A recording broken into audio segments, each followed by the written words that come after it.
Welcome to a series of podcasts discussing series of films. I'm Matt. I'm Dave. In a world inundated with prequels, sequels, spin-offs, and reboots, we ask the question, Do we need one more?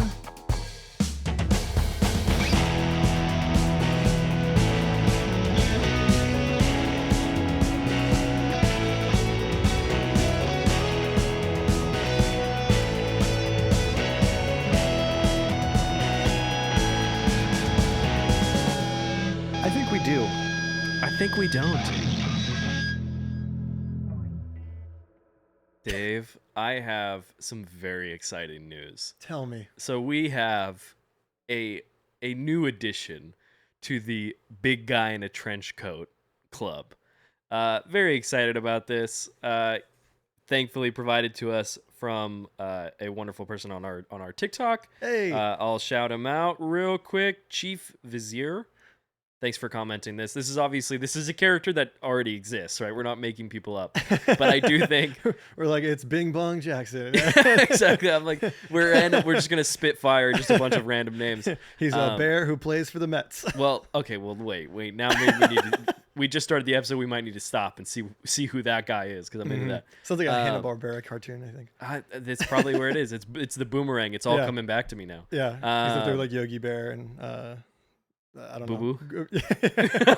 I'll say Grape Ape, but but no. So I neither will of which also wear coats, so they don't really count in this conversation. But that's all right. I'll shout this out to anybody listening or watching or anything. If you want to continue to add, please do. Please add to the little guy, cool little guy in shades or little guy. I think being in the shades justifies the cool. It's to be implied. Honest. Yeah. Okay. So to add to just the, like how the big guy in a coat justifies the hey, you know what I mean? Yeah. Like to the big guy in the coat club or the little guy in shades. Yeah, feel free to comment club. in. We want to know people we've left out. But so this is so obvious. I read it and I was like, of course. Why have we not brought this guy up? Dude, it's the one and only. It's Hellboy. Oh my god. Yeah. He's like the titular big guy in the coat. He's the big guy in the coat. And he's the most like, hey, bada boom, bang. He's getting up being like, just another day at the office. But he's a big guy in a coat. That which is I'm a into. big guy in a big coat. Yeah, so we just got to include Hellboy in there now. No, he's there with Hellboy. Raph. He's there with the Thing, and all the other people that the wonderful audience is going to suggest to us. Okay, yeah. There are no wrong answers as long as they are both big and in a coat. Guy, it's gender neutral. We're just saying that it could be anybody. Oh wow. Yeah. Right? My heart's full now. I was literally like doing nothing and I got the notification for the comment and I looked at it and I was like, oh my god, yeah, of course it's Hellboy. Hellboy, yeah, that's the biggest guy in a coat. All of them. All of them. Every iteration of Hellboy is in Every there. single version. Yeah, I felt like we amazing. needed to call that out. Well, who sent that in? Chief Vizier. Thank you, bro. TikTok. That is awesome. Thank you. That's a good addition to the big guy in a coat canon. We're happy to have him. We're happy to have you all. A welcomed addition. Yeah, thank you. Dude showing up like Tommy Oliver is like the White Ranger. Guess who's back? He's got the crown, the like fire crown or whatever. He's like pulling off like, hey, got a light. Okay, but so somebody woke the baby. Hey, listen, I like where this is going. This is a good start. A good start into talking about a couple movies that unfortunately don't really hit the mark. You want to tell everyone what episodes we're doing today? What movies are we doing today, Matt? Well, we have the pleasure of covering Superman 3, directed by Richard Lester. Yes, formerly known as Superman III. That's true. That's Captain? true. That was the previous pirate it was iteration II of Captain, the film. III didn't really make sense. Yes. They were like, that's one too many eyes. So they decided to just go with the 3, which is, you know what? Superman 3. Cowards. Yeah. And then Superman 4. The Quest for Peace. Yes, directed by Sidney J. Furie. The quest for more money in our budget, potentially. That's probably what Sidney J. Furie was hoping for, but they did not give it to him. Yeah, they were like, yeah, here's your budget, 36 mil. And 17? Yeah? Okay. Dude, we're going to get into it. These are two movies. These kind of similar to Fantastic Four. We decided to put together in one episode. Yes. Because they are interesting in how the studios are kind of I don't mean to be so bold, but to basically like how they are fucking up Superman. How do we right this ship, and then proceed to like run it into a coral reef, I'm assuming? Yes. I don't know what they did. They're like, how do we fix the ship? It's very they're spilling rum on everything. It's very SpongeBob. You're good, as they're just shredding. Christopher Reeves is there like Davy Jones, like, hey. Exactly. Just watching. But these the are fans. Those guys are idiots. Yeah, but they're my idiots. Hey, listen. These are the only two Superman movies that up until this point I had not seen. Same. Although with the slight, I actually remembered once I put on Superman 4 that I had seen it very briefly. One of my earliest memories is it being on the TV, but that concentration being broken very quickly by my mom bringing home like random gifts. Like my sister got a Ariel Barbie, like it was like a Little Mermaid themed Barbie. Nice. And I got Godzilla slippers because the Roland Emmerich Godzilla was hot in theaters. I was like 4, I want to say. It was 1998 or something like that. So it was just like on TV, probably like TNT or something like that. So I had Godzilla slippers, so I wasn't watching the movie anymore. I was Godzilla. Smart. I had some buildings to destroy. You're recreating the trailer or whatever where he smashes him the T-Rex. I was like stepping on like a G.I. Joe. Dude, those need to be like sound activated where with each step it does the wah, wah, wah. Yeah. But yeah, so I briefly remember seeing like the Nuclear Man showing up and being like, I don't know that guy. Yeah. I was like, I don't know you, lady. And then so I didn't really watch it, but I just vaguely remember shots of Gene Hackman as Lex Luthor in his prison outfit, and then Nuclear Man showing up, and that's about it. So to say I watched it is not what happened, but so I guess we should maybe we'll get into what we're going to do for this episode. We're going to kind of really quickly rattle off kind of the general plot of the movies. Yeah. And then we're just going to kind of get into it and talk about where these movies miss the mark, maybe what things inside of them they succeed in. Yeah, because there's like this like I'll be generous and just call it a mixed bag. I'll be a little more bold. Superman 3 might just be one of the worst superhero movies I've ever seen. Yeah, it's pretty bad. It's pretty bad. I remember there was like it's just so weird. Patty Jenkins was saying for Wonder Woman 84, not to bring this into the mix at all. I remember she was saying like, yeah, we took inspiration from Superman 2, but I think she meant Superman 3. Interesting. And I would even go as bold to say as maybe she was saying 3, but the studio was like, don't say that. She said 2. Well, it's I don't know. Like that's nothing official there happened, but I'm just like, how do you? She definitely highlight 2, and then like 3 is what Wonder Woman 84 feels like. I think, right? Because there are certain elements, and obviously, maybe one day we'll talk about Wonder Woman 84 on this podcast. But like, we'll see. Maybe if we survive another one of these. Yeah, exactly. I won't lie. I was like, maybe we should not do this show anymore. I don't know if I'm strong enough. Superman 3 was so bad. Superman 3 had me like, I don't know if I want to do this, guys. Superman 3, I did when I sat back. I watched it in halves, and I sat back down for the second half, and I did literally go, all right. I was just like, Ruby Roo, dude. But the stuff where she was like, I want to do the like more like earnest tongue in cheek, or like to lean into some of the early Reeves vibes, is one of the things that I do like about 84. I would agree with, but yeah, we'll get into that for another time. That's for another episode, I guess. We really want to talk about kind of where these movies miss Superman the character, because as we've talked about on this, as the series has continued, and why we're covering multiple iterations of this character, is that outside of the first movie, it feels like we've never really been able to met we Superman 1978, yes? 78 made us believe a man could fly. Mm-hmm. And then for the next couple decades, we've been wondering if we'd ever see a man fly again. Yeah. Like, I just feel like that's kind of it, is just like that made us believe in Superman, and we've been going, where's Superman ever since. That we have been chasing the watermark or the benchmark of Superman the movie, since 1978. Pretty much. Like, every iteration has always been like, even like movies like the first Wonder Woman, I remember people being like, this is the best Superman movie since Superman 1978. Mm-hmm. Like, it's like we're decades and decades on, and we're still trying to reach this. And it is interesting that Superman is a character in which, like, he is I mean, he's like the first superhero.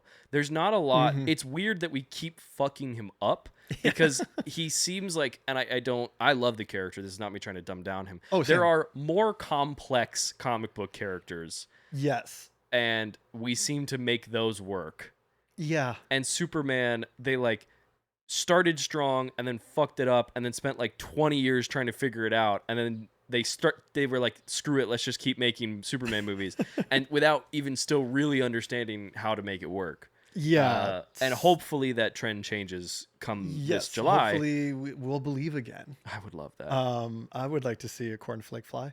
Yeah, agreed. Agreed. Okay, Superman 3. Yeah. It's 1983. It had a budget of $39 million, Yeah. which is like 12 or 13 less than the first two. Got you. Grossed. Oh no, is that? $80 million. I was looking at my notes. It looked like I put 30. I'm like, that's not right. Which it grossed $80 million, which is pretty good against this budget. That's pretty good. But not as good as the first two. Sure. And I guess that leads us into the plot. Yeah. So I guess in a nutshell, which might be bold saying this has a plot. I would say, because I would argue this feels like two different movies being meshed together, or like it kind of feels like two episodes of television slammed together. This is okay. This is the best thing. This is my best swing at the bat. All right, go. So this movie follows a down on his luck Metropolis citizen, Gus Gorman, trying to find financial success. He's trying to get his claim to the American dream. Exactly. And he learns maybe I'm projecting. He learns that money is not everything and that we need to sometimes believe a man can fly. Yes. I'm really working to sell this. Yes. This movie is not super interested in being a Superman movie, it feels like. No, it's not. And this is where I think, and we'll get into, this is my main kind of thesis, for lack of a better word, with Superman 3 that I had. While it was during the point where Gus Gorman is pretending to be a military general. He does a Patton parody. Yes, which I was like, first, I just want to say that plan is fucking insane. That he's like, that is start to finish a batshit level. Well, because level of insanity. He hands Superman the kryptonite, right? And there's that look of like, what's going to happen? Yeah. And then he calls Ross Webster, aka Kirkland Brand Lex Luthor. He calls him on the phone, and he's like, bootleg Maxwell Lord. Yeah, basically. And he's like, hey, like, yeah. So it looks like it didn't kill him. So I was like, was your plan to impersonate a military general and kill Superman on stage in a crowd of Metropolis citizens? Yeah, was the plan he was just going to drop dead and they'd be like, oh no, what happened? Like, well, because he's like, this gift to you, Superman. Like, yeah, it's like, I guess, yeah, let's back up a little bit. So Superman, so we got Gus Gorman played by the legendary Richard Pryor. Legendary comedian. Who, Richard Pryor, I mean, enough said. Let's just talk about that for 2 seconds. Like, well, so this is where where I had the realization of this scene. So, oh, go ahead. Sorry, I think I cut you off. No. This goes into what you're saying, but it's like my biggest issue with this movie is that, or one of my big issues with this movie. You only have one. I thought long and hard, and I only have one issue. Not enough cowbell. Yeah, you're close. So this movie feels like it, or at least I think. We've talked about this off mic of the no longer the trend of Abbott and Costello meet the Wolfman. Yeah. Of the idea of like throwing in a pair of comedians into into a completely fish out of water setting. Yeah. And I almost feel like this movie is trying to do a version of that, where it's like, let's take comedy icon Richard Pryor and drop him in a Superman movie. So it's just problem. Yeah. Being that they almost never interact. No. Like they bump into each other once at like the hour mark, maybe the 45-minute mark. And then they don't meet again until basically as the finale's happening, right? This is where the general scene is. Oh, the that's one true. That There's really, a general scene. Well, because he starts off, he just completely bypasses Superman, and he just shouts a monologue at the spectators of Smallville. He reminds us of the power of capitalism. Yeah. Oh boy. Thanks. And the ingenuity of plastic. Thanks, Gus Gorman. But it was when it hit me that I was like, he's yelling at the Smallville people. Superman's right there. Yeah. I don't want Gus Gorman I understand he's going to talk to other characters in the movie, Yeah. but this movie should be about what it's like to be like it should be Abbott and Costello meet the Wolfman. It should be Richard Pryor meets Superman. Yes. But it's not. And I'm not even saying that that's like a masterpiece. I'm just saying but at least that's something. That's actually what they were advertising. Because when we're with Richard Pryor, it just feels like a complete distraction. No, it's a Richard Pryor movie. And same when we're with Superman. Yeah, and that's like I guess a Superman movie. It feels like, and I have this in my notes. It feels like, and I don't think this was the case. It feels like they couldn't greenlight a Richard Pryor vehicle, and so then they just made it into a Superman movie. Yeah. I doubt that the cinema landscape, especially for comedy, completely different at the time. Very different. Richard Pryor did many different comedies. There were many comedy movies that came out in theaters. Yeah. So like, I don't think it's that, but that's almost what it feels like, because it feels like Gus Gorman as a character is just not involved in anything related to Superman. No, not at all. Yeah, I don't really have anything to add on that except that, okay, so I guess Superman 3, plot-wise, Richard Gorman has been tasked with killing Superman via supercomputers? Yeah, so he's a down on his luck, just like he can't keep a job. They say that he once had a job for like, what is it, like 30 minutes? Yeah, because I guess the thing is he's just writing unemployment is the whole shtick. His benefits get cut off. He sees an ad. A bold idea from white producers. He gets an ad to be a computer programmer. Yeah. Apparently it's pretty easy. Apparently he's a whiz at it. Apparently he's amazing. Which it doesn't feel like the movie. You can't figure out anything except how to be anonymous. Well, there's that moment where he gives the plan for the supercomputer, and he's like, these are blueprints for the supercomputer, and he's like, it does this, it does that, and I was like, aren't you already doing that, bro? Well, I was like, what? I was like, I don't understand where you've gotten the knowledge to do this. I'm fine with you realizing that you have an aptitude for computers, I suppose. Yeah. But if that was the story, we would be devoting time for it. He just like he just stumbles into it and like it just figures it out. You know, he gets the idea.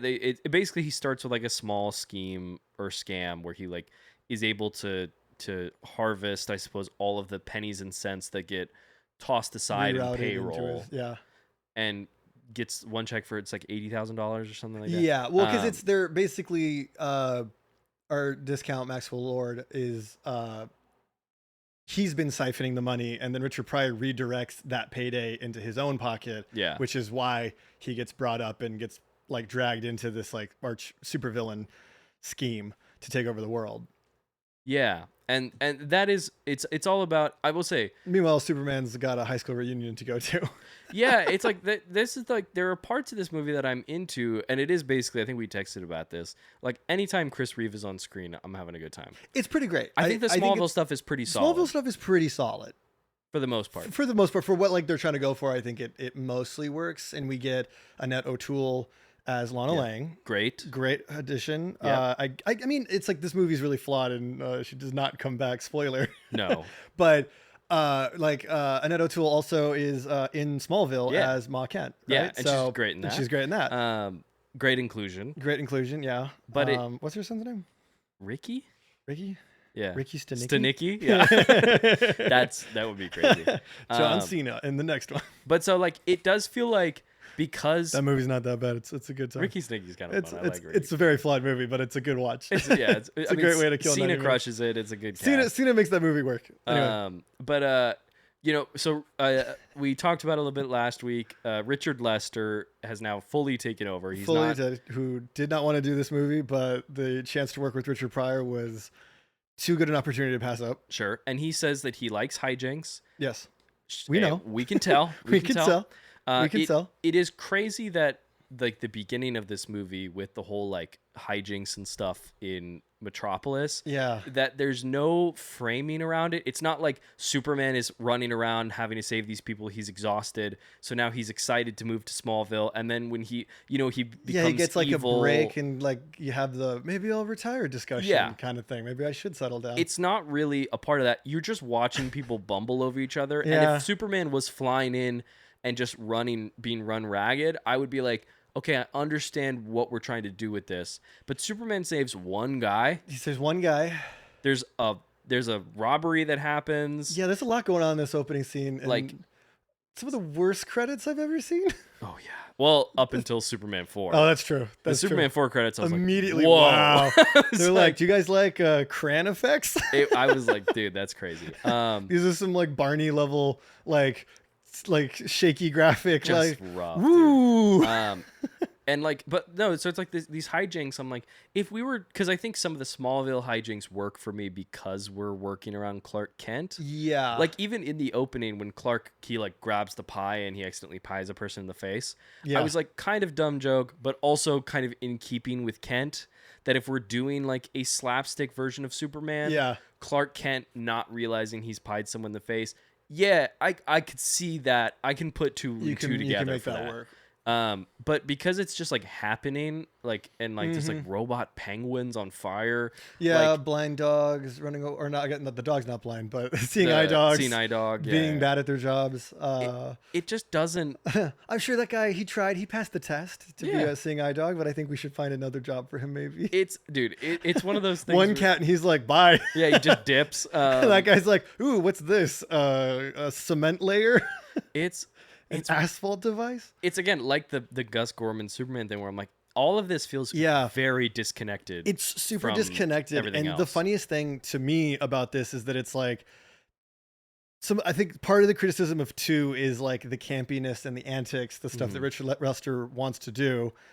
And so David and Leslie Newman came in to write this one again, and they had a hand in the previous 2 ones, but most of their stuff usually gets scrapped because it's too campy. Yeah. And then this one, it's like full, let's do all the things that they kept saying no to. Awesome.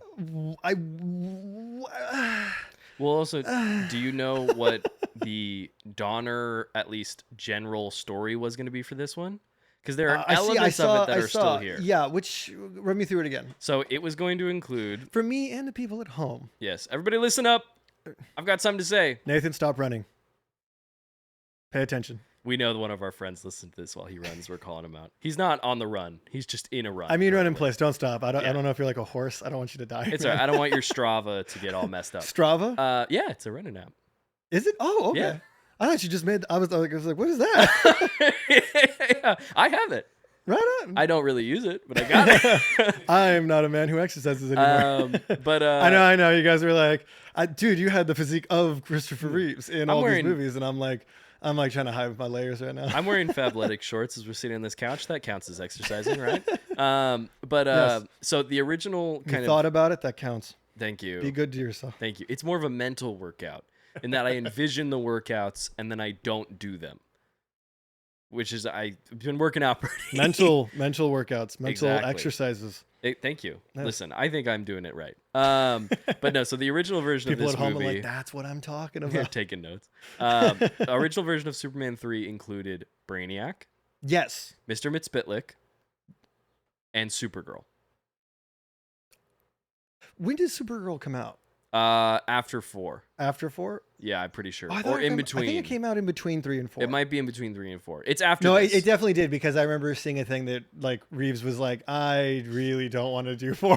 Yeah, because he was almost gonna be in Supergirl. Yeah, he was offered a cameo, and he was like, no thanks. No thanks. No thanks. Yeah. I have asthma. I have asthma. Comment if you know what movie that is. Yes. Right in. We are referencing a certain movie. But yeah, so that was the original. Another superhero alumni in that movie. That's true.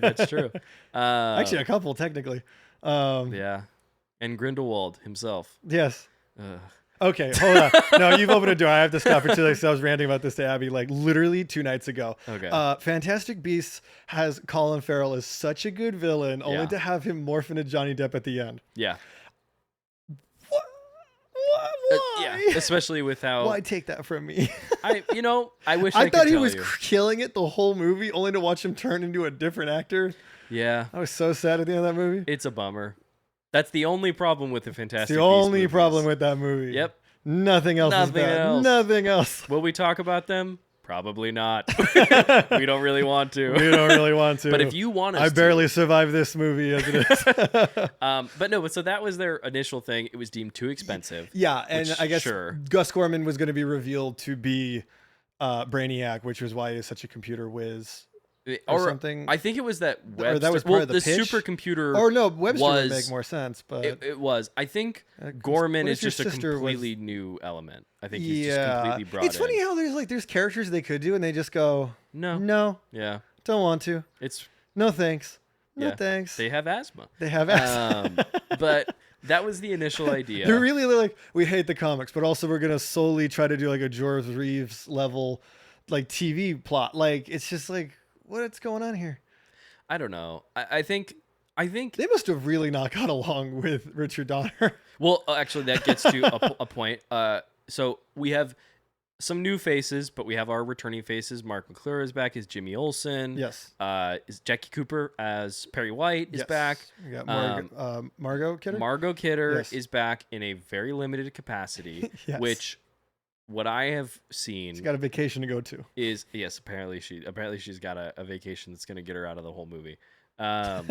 She really stood up for Donner. Yes, good on her. Really vocal. Was like, this is a mistake, and then I think Brando or Hackman did as well. Hackman really stood up. Was like, I mean, he spoke to it in a similar defense, but I guess probably not quite to the same level as Margot Kidder did. Sure. But, maybe just he's a bigger movie star and we don't care. I don't know. But Hackman and Kidder specifically were the two that were like, we're like riding for Dick Donner, which good on them. We're gonna do this. And Chris Reeve, I'm sure, was as well, which, I mean, obviously he's Superman, so it's hard. But, Margot Kidder, Gene Hackman, interesting. Not in Superman 3. Hackman not in it at all. No. And then Kidder in it for 2 seconds. Yes. Right she bookends it. Yeah, she's right there in the top. 60 seconds, and I'm on vacation, and I'm back. Who's this? I think it was like 12 lines. It was like 12 lines, 3 days, 5 days, something like that. So it's like they take her out, and then they swap in Lana, which again, love Annette O'Toole. It is cool to see Clark go back addition. to Smallville, but I obviously But it also don't does agree just with spit in the face of why out. he's not with Lois Lane at the end of 2. Like, yeah, him being like, it's just being a superhero. That's too dangerous to be like, to be in love with someone. That's dangerous. And then this whole movie's like, well, maybe I should give this more thought. Well, I also think in 2, they said one of their reasonings was that it was like, well, after the kiss, we've kind of run their course with Lois and Clark, to which I would say, I disagree, because those characters have existed for 100 years. It seems like there might be some more material to find in there. It seems like you could keep telling stories with them because we're continuing to tell stories with them. I'm like, no, done. No. So, it's a bummer that she's gone, because Kidder is such...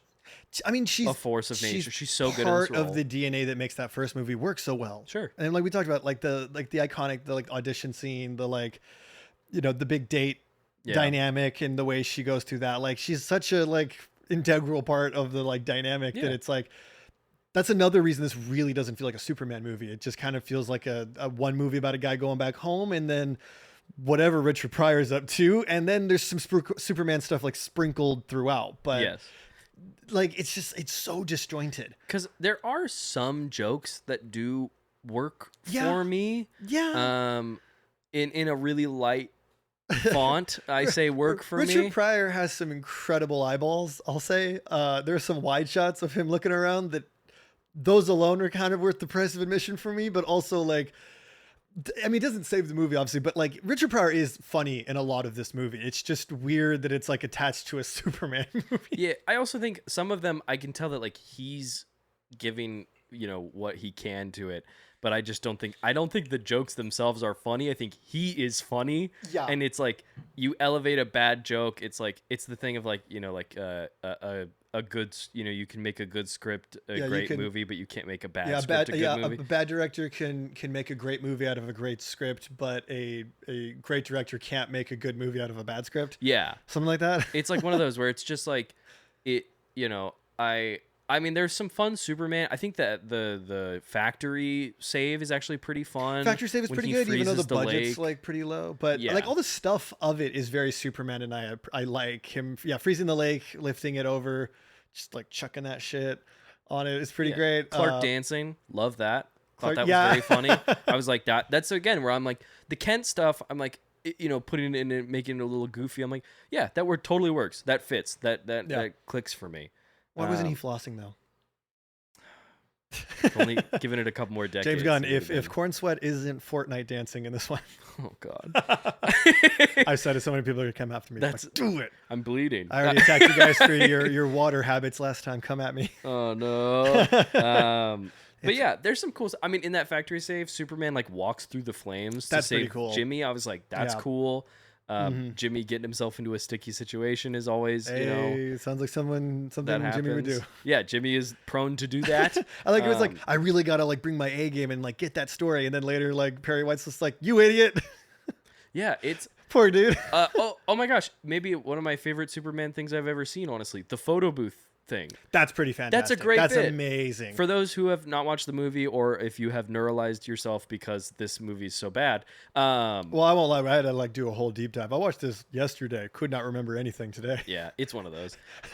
It's one of those movies where you watch it and then someone's like, "What did you do today?" And it's like, sat down. I don't think I did anything. I woke up. I made breakfast. I put some laundry in. And there's like this weird haze that happens for about 2 hours, and then I woke up.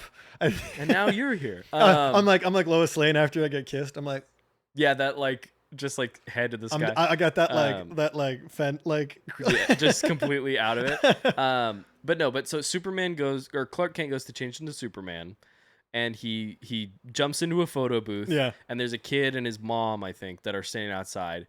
Clark changes into Superman, jumps out, and the photo booth prints like 5 subsequent photos, and it's Clark Kent changing into Superman. Yeah. And the kid, is like, wait a second. And Clark looks at the photo, he tears off the other 4. The important bits. It's just the one of him as Superman. He hands the Superman photo to the kid and pockets the Clark Kent reveal.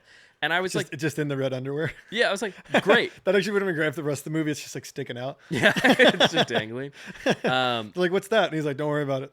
But no, he gives that to the kid. Couple dollar bills. Flies away, and I was like, "That's great Superman stuff." Yeah, I'm into that. No, that's good. There's some great ideas in this that are just, but like there's like a left turn that happens that really like just kind of messes with the momentum of it at all. And I also think there's no real stakes. No, nothing is happening that is of concern. Superman doesn't know anything about the main villain, Robert Vaughn. Yeah. Well, there's a really funny joke where someone's like, "Ooh, he's so handsome," and I'm like, "That man looks like a ventriloquist doll."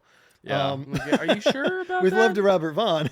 Yeah. Who I was, get that. Fun fact, don't know if you know, was in the original Man from U.N.C.L.E. Oh, really? No. Yeah, I didn't know that. That's cool. Is he the Man from U.N.C.L.E.? I think so. No, I think I'd have to look it up because I don't want to get it wrong now. But I think he's the part that Henry Cavill plays in the new one. Hey, that's fun. Yeah. So I think he's Napoleon Solo. Is that character's name? Yeah. I've seen the Henry Cavill Man from U.N.C.L.E. Completely forgot his name is Napoleon Solo. Yeah, Robert Vaughn. That's one of the names of all time. You're good. Go ahead, vamp for me. Cover. Doobie doobie doo doo doo. No, I'm over here like. So I will say, in terms of the Superman stuff, I mean, one of the things that is like, yeah, Robert Vaughn was Napoleon Solo, which is the Henry Cavill part. So that's actually kind of a fun. That's pretty cool thing that ended up happening. But so Robert Vaughn's character, he wants to control oil and coffee. Yes. Sure. Commerce potentially. And not. Well, who would do that though? I don't know. Sounds like a pretty flimsy way to rule the world, if you ask me. Yeah, if I do not see that happening in real life at any point, and not certainly right now. He should have just sold like a car or something affordable. Yeah, or a spaceship, or like a social media platform, or run for president. Not talking about anybody in specifics, nor an entire administration. No. But so he wants to control. But so he wants to control this stuff. It isn't until Superman like stops one moment. It's in Colombia, right? Because it starts in Colombia. We have that whole thing. Don't you just love Richard Pryor apparently was there and witnessed. Yeah, don't you just love it when Superman does something astounding and it is conveyed to the audience by someone just explaining it? Yeah. He just sits there. I could feel someone was like, I got a quick way to save 10 mil. It's literally just like, why don't we just let? I was sitting there and I was like, this is not, because it's not funny. No, There's no real it's a bit jokes. of a drag, honestly. It's just him being like, this is what Superman has been up to, and it's like, I'm watching a Superman movie. I was genuinely so confused when that was all happening. I was just like, sorry, what? Like, what do you mean Superman? Did we see that? I was like, I'm gonna back it up, I think. Well, it's also Lester is just shooting things. I think we talked about this last week a little bit. Like, but it's like, it's just a locked off wide shot, and it's just people just like standing around and talking. Yeah, it's not even like an interesting tableau. Like, no, like because he said in the second one, like, and we talked about this last time. He was like, I don't want to do the David Lean thing. Yeah. Which, why would you not? First of all, it's like, okay, you don't want to make a good movie, bro? All right, fine. Yeah. But he's like, I wanted to like do more of like the comic book thing, and I'm like, yeah, but then like do the comic book staging, like stage it like a comic book. Like Wes Anderson has made a whole career out of interesting tableaus. Like that just feels like a cop out, like to me. Like I'm calling Lester out on that one. Like no, I agree. That you just went, how do I get this done and go be to lunch by noon? You know, like doesn't work. And well, especially given Superman 2, they were like, just get this movie done. Yeah. And then Superman 3, they're cutting the budget. Like, it's like, you know, the resources have diminished, but it's like that. So it's like that scene and it gets worse from here. It really does, unfortunately. But yeah, so it's like, we do this. They're like, okay, well, we need to stop Superman now because he's fucking with our shit. So they try to, I do like that they're like, I remember reading about the article where they, you know, they talk about kryptonite like, and his yes, weaknesses. kryptonite. I think I've heard of that. I do love it when he's like, if we could just a type of walnut. Well, when he's like, all we have to do is pinpoint where Krypton used to be, and I was like, wait a second. I was like, that sounds a lot harder. That's a planet that blew up, as said to Marlon Brando, thousands of years ago? Question mark? Yeah, minimum. Like, and you're just like, well, we'll just figure out where it was, and it's like eons away. I'm like, you know, it blew up on the far side of the universe. It would, yeah, it's unbelievable. Spoken like a movie producer. That he's just like, where the hell's Krypton? It was even. What if we go back to Krypton? Well, because it's even worse than it's like the Lex one where they're like trying to figure out kryptonite in the first movie. Yeah. It's like, this is a bit of a reach, but you're saying you're the smartest man in the world, and you're right. So like, I guess. Yeah, but at least he's got like, we'll do the timing. He said he's been here for 30 years. We'll look up some similar meteorite patterns, and we'll see where those rocks ended up. See if there's something there. And like, Robert Vaughn's like, what if we just looked at space? What if we just thought about it and then we synthesized our own from scratch? Because they can just do that. They can just they got a 3D printer. Well, with the exception of is it 5% of unknown, which Pryor does do a great thing where he's like, unknown? Fuck am I supposed to like what am I supposed to do with unknown? Tobacco. Yeah, he's like, I guess I'll just use tar. And it makes Superman evil. But not really evil, just kind of grumpy. Just grumpy and horny. Yeah. Oh my god, I hate that. It's a bit off-putting. I won't lie. I'm just gonna read this just straight up. Just when he's alone in the apartment with Lana, I was like, "Girl, run!" He's been turned into a regular man. I wrote, I am deeply uninterested in the sexual exploits of Superman, nor understand like how this makes him more evil. He is honestly, it's really uncomfortable. It's really uncomfortable. It's really uncomfortable. And then later he's like clapping cheeks with what's her face? Well, it's kind of, it feels like presumably we're leaning Lorelai. Okay, wait. I want to talk about Lorelai. She's kind of funny though as a character. She is funny as a character. She's a funny addition. In the sense she's secretly really smart. Okay, this is my thing. What does that have to do with anything?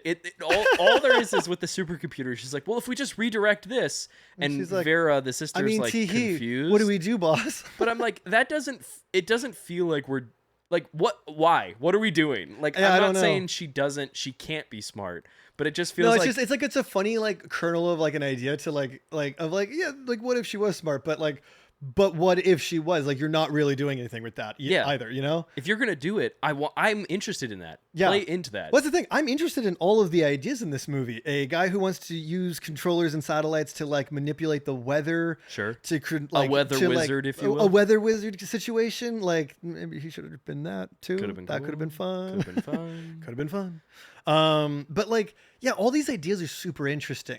Richard Pryor meeting Superman would be interesting if we got more of that, but he doesn't. The whole we got Superman has to fight his evil half, which honestly probably the most interesting part of the movie is the junkyard fight. I think for me, I think that it's dramatically not I'm just watching Clark Kent get the shit kicked out of him, and then in 30 seconds he wins, wraps it up. Which I was like, I like some of the set. I think I just like that, like a 3-piece suit walked out of that man. I will say Deep down in his core, yeah, it's like there's a man wearing a 3-piece suit. I was expecting. I was like, there's a man wearing a 3-piece suit in all of us, man.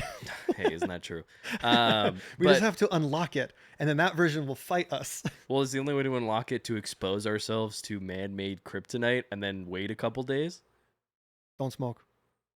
Hey, fair enough. What did Michael Chiklis say? Don't do drugs. Yeah, don't do drugs. Yeah. To quote our other big guy in a suit, or a big guy in a coat. Maybe my favorite. But the or the car compactor stunt. Yeah. Where Clark is like in the middle and it's closing up. Genuinely great. That's a really great stunt. I looked at it. I was like, this is honestly no notes. That specific beat is really it's pretty cool. Terrifying. I also think the way they cut around Reeves playing both is actually done.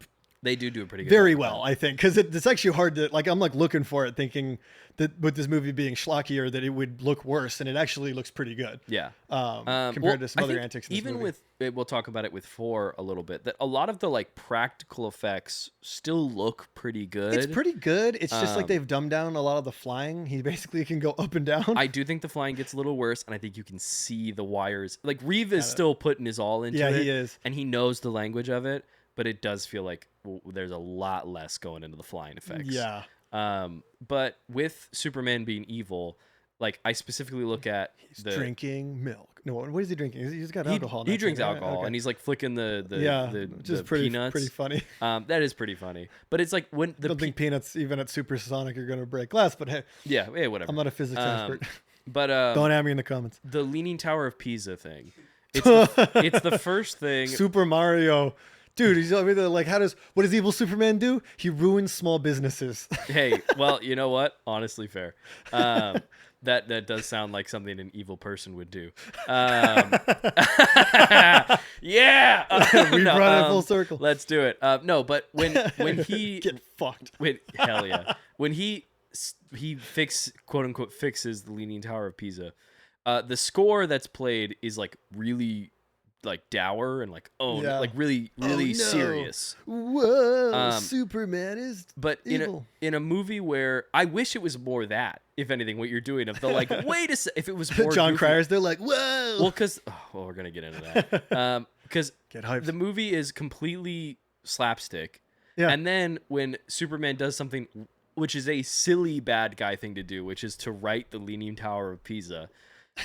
The fact that it's the most evil thing he could do. It's the first thing he does. First thing he does. And I was like, that I could see that, that reads pretty goofy, I think.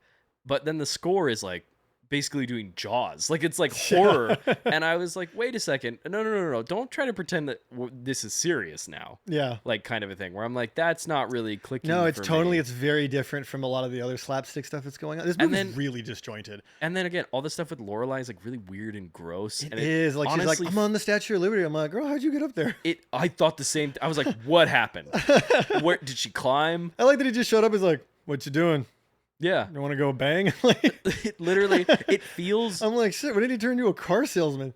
It's I think Reeve is having fun playing the evil version. He does a good job doing the evil version, but it's so off-putting. I hate it. It makes me really uncomfortable. Although I will say, like later when they get to the finale and she's like, "Hey, what's up? You remember me?" And he's like, "I don't know you, lady." Is the funniest thing he could have said.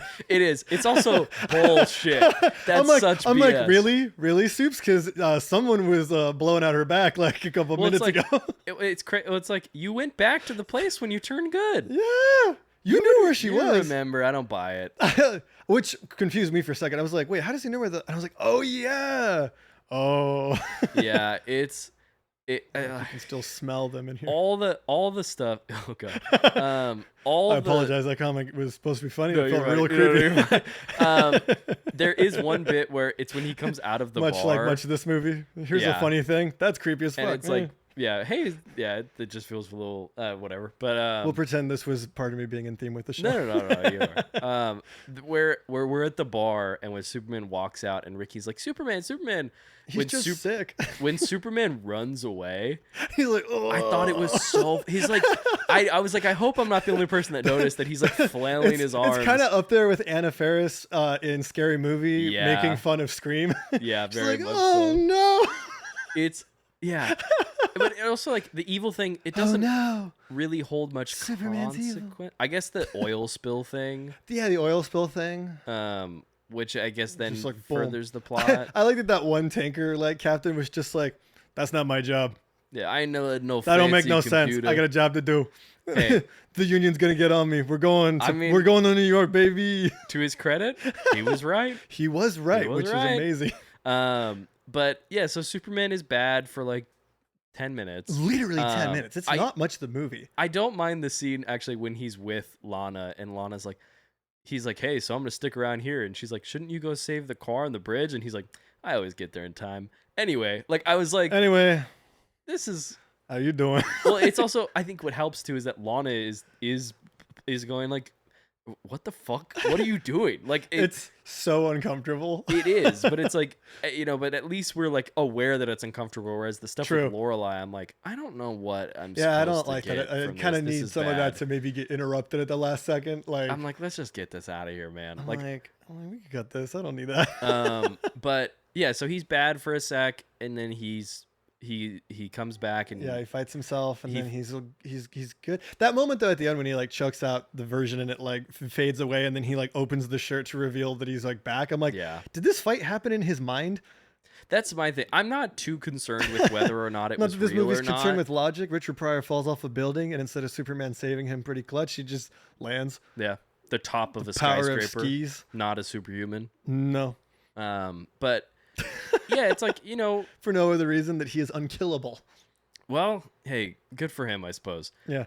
But he comes back. Superman fixes that oil spill by he blows it back into the ship, which I was like, it's me when I spill shampoo and I'm in the shower and I'm like, shit. That's pretty good. But I do the thing where I put my hands on my hips and I turn dramatically into You got it. But yeah, he's back on his feet now. Everyone's like, you should have just used your magic wall building eyesight. I can't wait to talk about that. Yeah. We've been talking for a minute. We haven't even got to the fact that there's a cyborg at the end of this movie. That's what I was about to say. Spaceships, maybe. Well, I mean, that's once he gets back and on his video feet, game cutscenes. He goes to this whole supercomputer thing, which we talked about. Pryor has these blueprints. He says that it will anticipate anybody's weakness. Yeah. Which is we're casting a big net with its ability. Yes, and also I will say the funniest thing to me about this supercomputer, right, is Richard Pryor's like, I've built a supercomputer. It can do what we've been doing and more. And I'm like, name more, because you're controlling the weather with the other one. Yes, that is insane. Also, the fact that Superman, when they're like, how did you feed the computer? He's like, well, the computer didn't see the acid as a threat. And I'm like, is it not supposed to anticipate the weaknesses of anything and anybody? I'm just saying this one's not as good as the Entity. I think. Oh, certainly not. The Entity eats this fucker's lunch. I was saying lunch. if Ethan Hunt was here, we'd be done by the time that couple wins the vacation. Oh, that poor couple. They just wanted some time off, dude. So Perry White would be like, I don't want to do the bingo machine. Ethan Hunt would have saved the day already. Dude, that's why we love him. That's why we love him. He's the living manifestation of destiny. Dude, WWEHC. What would Ethan Hunt do? We are making t-shirts. Words to live by. Yeah, so he goes back, he fights this computer. I will say that I didn't see this movie until we watched it for this podcast. Yeah. I have seen the image of Vera becoming the cyborg. I haven't. I've never seen anything from the end of this movie. Shit out of me as a kid. Really? Wow. I didn't know any of this was in the movie. So she started turning into like RoboCop, and I was like, what? Well, also because you're like, okay, so Superman's gonna fight her, and he doesn't. He like zaps her for 2 seconds, and she kind of just like slowly falls off the side. No, she's looking like what's her face from Spaceballs. Joan Rivers. Joan Rivers. Why can't I remember C-3PO. Yes. I'm need to look it up it? now. I'm looking it up. Dave, now your turn to vamp. Okay, so the Star Trek 2, Spaceballs 2, The Quest for More Money. That's true. Or Spaceballs 3, The Quest for Spaceballs 2. Right? Yes, is what they called it. Joan Rivers plays Dot Matrix. Dot Matrix. Right. Gotcha. Not to bring up a different movie. Yes. This always happens on movies we don't like. That we talk about. You can tell we're just like referencing prefer. other movies. I'm like, can we segue this back into Mission Impossible? Well, okay, so I long for John Woo action. The supercomputer thing, I was like, this feels like we should have gotten here way sooner. We should have. That should have been like, honestly, that should have been like, look, we figured out like we've built this computer, but there's a component missing. You, Richard Pryor. we needed a comedian. I've had yeah, we needed the guy that wrote Blazing He's Saddles. like, for $5 million, I'll be there. But like that, True story. you're right. That if it was like, oh hey, I rich billionaire I've been just wanting this supercomputer. I haven't found anybody smart enough. You were able to swindle me in this way. Maybe you're smart enough to do it. He happens to be, and then they build a supercomputer to do all this stuff. And then maybe the supercomputer is the one that helps figure out the kryptonite thing or whatever. You know what I mean? Yeah, it just goes, we just need to fill it with an element, and he just goes tar, and it's like, sure, fam. Sure. But yeah, Superman consequences unknown. Like, there's not enough information to compute. All right, fuck it. Saves the day, stops everything, fights that computer. Reeve doing his best. He's really selling that. Reeves, I love. God bless that man. He really was just like a Superman. Like 100%. Like genuinely though, because like these two movies we're talking about today are bad. Yeah, and he's really good at it. He is really good at it, which is hard to do. It is hard to be good in a bad movie. Yes, I'm gonna put Gary Oldman in Lost in Space. Sure. Amazing. I haven't seen Lost in Space. Well, we should do this on the show, man. That movie's amazing. Hey, I'm down. It's so bad. I'm game. I'm a fan of Matt LeBlanc. I've watched Friends. But yeah, that movie should be talked about more in the history of bad movies. Let's get it going, man. Sorry. No, but so he stops the computer, saves the day, and tells everybody to fuck off. I don't know. It's, one of those He's like, things. okay, yeah, I'm going to go back. And then, I guess there's a whole subplot with Lana, and there's no good men in Smallville. So she moves to the big city for a fresh start, and Clark proposes, sort of? She says, it's like that a not she proposal. sold her diamond ring, that he's gifting the diamond ring back. Really feels like a proposal. But everyone... It's a real Ryan Reynolds, Lois, Sandra Bullock kind of thing. What was that movie called again? I can't remember. You know what? We'll look at it later. Even though we've been looking stuff up on this podcast this whole time. But I don't say that as a dig to what we've been doing. I just say that so that we can continue the joke of not knowing what that movie's called, which we don't know what that movie's called. Mm-hmm. To continue we joke. don't. We just know that Betty White is the greatest. She's really good at that. Craig T. Nelson. Craig T. Nelson. Craig T. Nelson's amazing. Is it Mary Steenburgen? I think so. Yeah. She's play the mom. She's like, you're like, we need someone to play the mom. Boom. Dude, she's the best. But yeah. Who's So playing Ma Kent in the new one? She should be in that conversation. She would have been good. I'm excited to see who we've got. Yeah. Who is it again? I cannot remember their names. But what I love about it is that Gunn is taking character actors. Like they're like people who have like he's not looking for, and we'll get to this later down the line, even though I do think this is good casting. He's not going for like Kevin Costner. He's not going for a star. He's like, let's get not say Kevin Costner's not a strong actor, because he is, but he's like, let's like get people that usually wouldn't be in a comic book movie and put them in a comic book movie. I love that. But yeah, Superman. There's the whole proposal thing. Yeah, it's a not proposal, but kind of a proposal. It's pretty. It doesn't seem like to Clark it is a proposal. Yeah. But everybody. It's shot like one. Brad takes it as that. Lois takes it as that. We didn't talk about Brad at all. He's that guy's good. Yeah. Honestly, they should have turned that guy into Metallo in this one. That would have been like an angle that would have worked with all the cyborg stuff they're trying to do. But hey, just a better idea. Just a thank you. Just we have that, and then my other favorite part is Richard Pryor dapping up Superman after they win.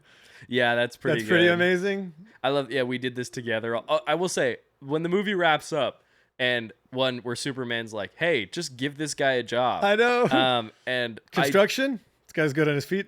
Good on Pryor. I do love him being like, I appreciate Superman's recommendation. Sorry, not really interested. He's like, guys, I don't do manual labor. Yeah, he's like, this isn't my field. But which I respect. I do have a question, and I am reading too much into the movie, but I don't give a fuck. When he talks to the guys, and they're like, he's like, you guys know Superman? And they're like, no. He goes, and he mimes the chest, pulling the shirt. Yeah. He's like, Superman? I'm like, so he's referencing that, right? Yeah. So that reference only makes sense if you're aware of the shirt pull under the costume as a thing, which means the only as either how we know it as like a piece of pop culture, but we know that because we are privy to seeing Clark Kent become Superman. Yeah. So the only way that you would know that is something that Superman does is if you have witnessed Clark Kent do it. This is a man who knows too much. He's He's not letting on. The movie never tries to claim that anybody knows Clark Kent is Superman, but the only way for you to do the shirt pull as a reference is if people know, like when Clark Kent becomes Superman. Right? This movie's ironclad, Matt. What are you trying to say? I'm trying to say it's not. Comes back to the ship on fire metaphor. But he does it because he does it with like that little wink. I'm like, I don't got good answers for you. The only implication, there is none. The movie is not. The answer is Richard Pryor is probably riffing and just did a bit. It's a good riff. It's a good riff. No, it's funny, but this movie's interesting. On that note, do we want to start talking 4? Is this a good time to segue to that? Well, I guess let's segue from 3 into 4. Talk a little bit about what happens 3, in between. Yeah, finish. Would you want to see one more? No. You're pretty tapped out? I mean, this one was exhausting. I won't lie. And I don't like, I said last time that like 2, I like more than I thought I was going to, but like genuinely that was a long movie, Yeah. And then this one is also very long, but for even different reasons. Well, I think what's interesting, and we talked about this, I think, for the first episode of this series, that, comic books are kind of easy to maybe lend a yes to because they are already serialized. We know that these characters can continue, that there is narrative runway, as we've said. And in order to, like, that's kind of baked into the characters, right? So it's easy to say, yes, we need one more. Lester is the credited director on 2. Mm-hmm. He's the director on this. If I'm in the audience and I'm seeing that the last 2 Superman movies have been directed by the same guy and they've only gotten worse, I'm probably like, I'll just read the books. Like, you know what I mean? We're getting into the 80s. Like, this is like when the comic runs are like The Dark Knight Returns. Like, we're getting interesting things coming out. Do we want to do we need one score for this, or do we want to wait to do it as a cumulative for 3 and 4? I feel like we want to do 2 separate scores at the end. Let's do it at the end. That's a good idea. Saying at the end. Let's do it. I just realized that we hadn't cleared that up. We're doing that live, baby. Right now, man. I'm gonna send my score in right now. I'll send my score in as well. Probably should figure out how to do this before we show up. But again, I think if this movie leans in the Abbott and Costello thing, if it is about Pryor directly, maybe I don't know if he's trying to be Superman's sidekick or whatever or something. Like, I'm just like, if you're just allowing, I don't think it even needs to be that, because I don't think that's a particularly good idea. But like, if you're allowing Pryor to share the space with Superman, then like that's something. But the movie keeps them isolated. Keeps them completely isolated, yeah.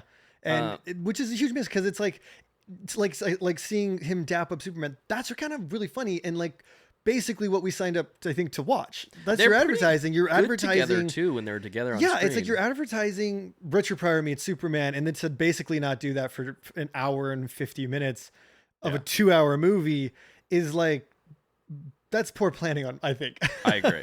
And I think what's interesting about 3 moving into, so 3 is them going, let's try to let's do something else. Superman isn't as good on his own, right? Let's put a star in there. Let's put another comedic star, and let's have his personality go up against Superman. And then they just don't do that. And for 1,000 other reasons, the movie fails. So it's them not really having faith in Superman alone as a character. 4, a reoccurring theme. Yes, it seems like they are doing that again, but not as much in a narrative aspect, in the general studio management. Because as we talked about, they cut this movie's budget by half. For 4. For 4, yeah. Because it was going to have the same budget as 3, which was like 39. 30, yeah. It was going to be like 37. It was going to be a little bit less, but pretty close. Yeah. Manageable. And then literally like the week of shooting, it went down to 17. Yes. And they basically had to scramble to like make the movie. Yeah. Because now the rights are no longer owned by the Salkinds. It's now with the Cannon Group. Which I was definitely mispronouncing their names last time. Both episodes. The Salkinds? I think it was called them the Salkins, but I was watching some things today and everyone's been calling them the Salkinds. So I apologize for that. But now the Cannon... It's my thing though, mispronouncing words and names. The Canon Group is now making this. They made What are they He-Man famous for? They're famous for He-Man. and almost making that Spider-Man movie. They almost made that Spider-Man movie. The And- James Cameron potentially one. No, right? not the Cameron one. Oh, but this was like on the road to that. There's as a potential. poster for Spider-Man the movie from Canon. What and was their pitch on this? I don't That's a remember. okay. I saw the were costume. were they trying to do like a man turning into a spider, all of the fly, or was that No, just they James were- Gunn's pitch, or not James Gunn, James Cameron's pitch? No, they were doing Spider-Man. The costume, it's like him on like a black backdrop, and like I think the web is behind him, and he's just Interesting. in the Okay, Spider-Man I think I've confused costume. their version with the Cameron version for years now. No. As far as I know, at least from that poster, it looks like they're doing Spider-Man. Yeah, but yeah, the Canon Group was like famous for like just churning out movies for like a couple No dollars. money, Like they're yeah. like, we can do this for, a nickel and a prayer. Yeah. kind of stuff. And then with Superman, they were really trying to do a Hail Mary, do a proper blockbuster, and then basically because they're so poorly financially run, just slashed it and treated it like every other movie that they've ever made. And you can tell instantly, like we talked about with the credits. I was gonna say, just before the credits roll, the first trumpet sound Yes. sounds more like a funeral Well, than the Superman opening. and I will say this because I was It's a like, boy, I was a Boy Scout. It feels like a Boy Scout poorly playing the trumpet for his morning announcement. And then it Like- goes into the Superman theme, but there's like a funeral for 2 seconds before this movie starts. Well, they're even Telling. even in the theme, they're doing it's like ba ba ba ba or whatever, and you can hear the trumpets like you like, can hear them kind of off note. And I'm not discounting the musicians or whatever. I'm just saying it's just pretty evident that like we're not putting as much focus on the details. Yeah. And I have a note with this movie that I'm like, it feels like we are cutting out every other frame Yeah. like consistently. Oh my God. Where like so many things are so jarring and they jump around. To talk about kind of where I think this movie could have succeeded before we continue to discuss it. We're talking Superman now? Yeah. 4. This movie has a story credit. It's the two screenwriters and Chris Reeve. Yeah. Chris Reeve, after 3, says, I want a hand in the story if I'm doing this again. And he does. And I think, on its bones, I think this is a pretty good Superman movie. I would agree, actually. Surprisingly, I would agree. I think... Okay, before we get, because Yeah. this might be a better question for the end, but I think we'll start this. I'm guessing like 4 more than 3, right? Yes. I am in that same boat. Yeah, I think 4 is better. But only because I think they're both Better. but only because this feels more like an actual Superman movie. Yeah. And really what holds this thing back is the fact that they slashed the budget and had to just do it for nothing. Yes. And the whole scope of the story has to change, but I feel like the ideas at play here are actually really interesting. I agree. And it is such a shame that we couldn't get like the original budget plan and Chris Reeves' choice for director. Who is Chris Reeves' choice? So obviously the studio won out and so there were 2 potentials going into this conversation.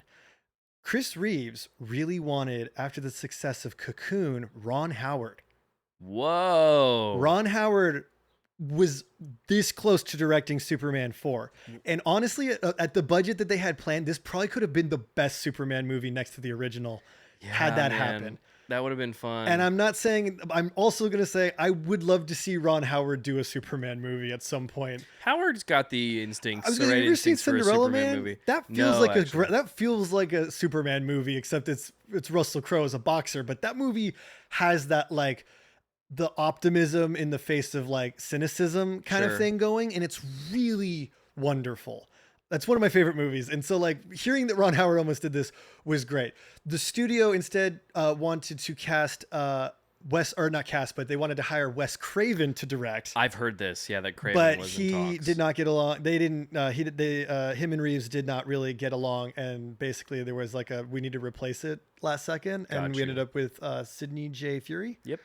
And we got what we got. Yeah, it's okay. But the idea of a Superman basically mulling over the arms race and his place on Earth and whether or not he should just, intervene a little bit more. Super, super interesting. Yeah, and I think the whole thing of like, the MacGuffin of this movie ostensibly is a little kid writing to Superman. Yeah. And I was like, all that I'm in for. Yeah, the sort All of that is existential crisis of this is a really interesting angle into this movie. Yes. That is quickly discarded. I'm assuming that's in the 45 minutes that were cut. Yes, because this movie is dramatically shorter than all the other ones. Yes. It was the first two are both around 2.5 hours, right? Yeah. Some more, some less. less. It's like a two. They hover around 220 essentially. And then 3 is like 2. Yeah, it's a clean 2 hours. And this is 1:30. This is 1:30. So this is the shortest one. This is one of the shortest superhero movies ever. Yeah. Which, I guess credit that it is brief, because the movie is, it leaves as quickly as it comes in. Yeah, there's more fun to be had in this, which is crazy because Richard Pryor's in the previous one.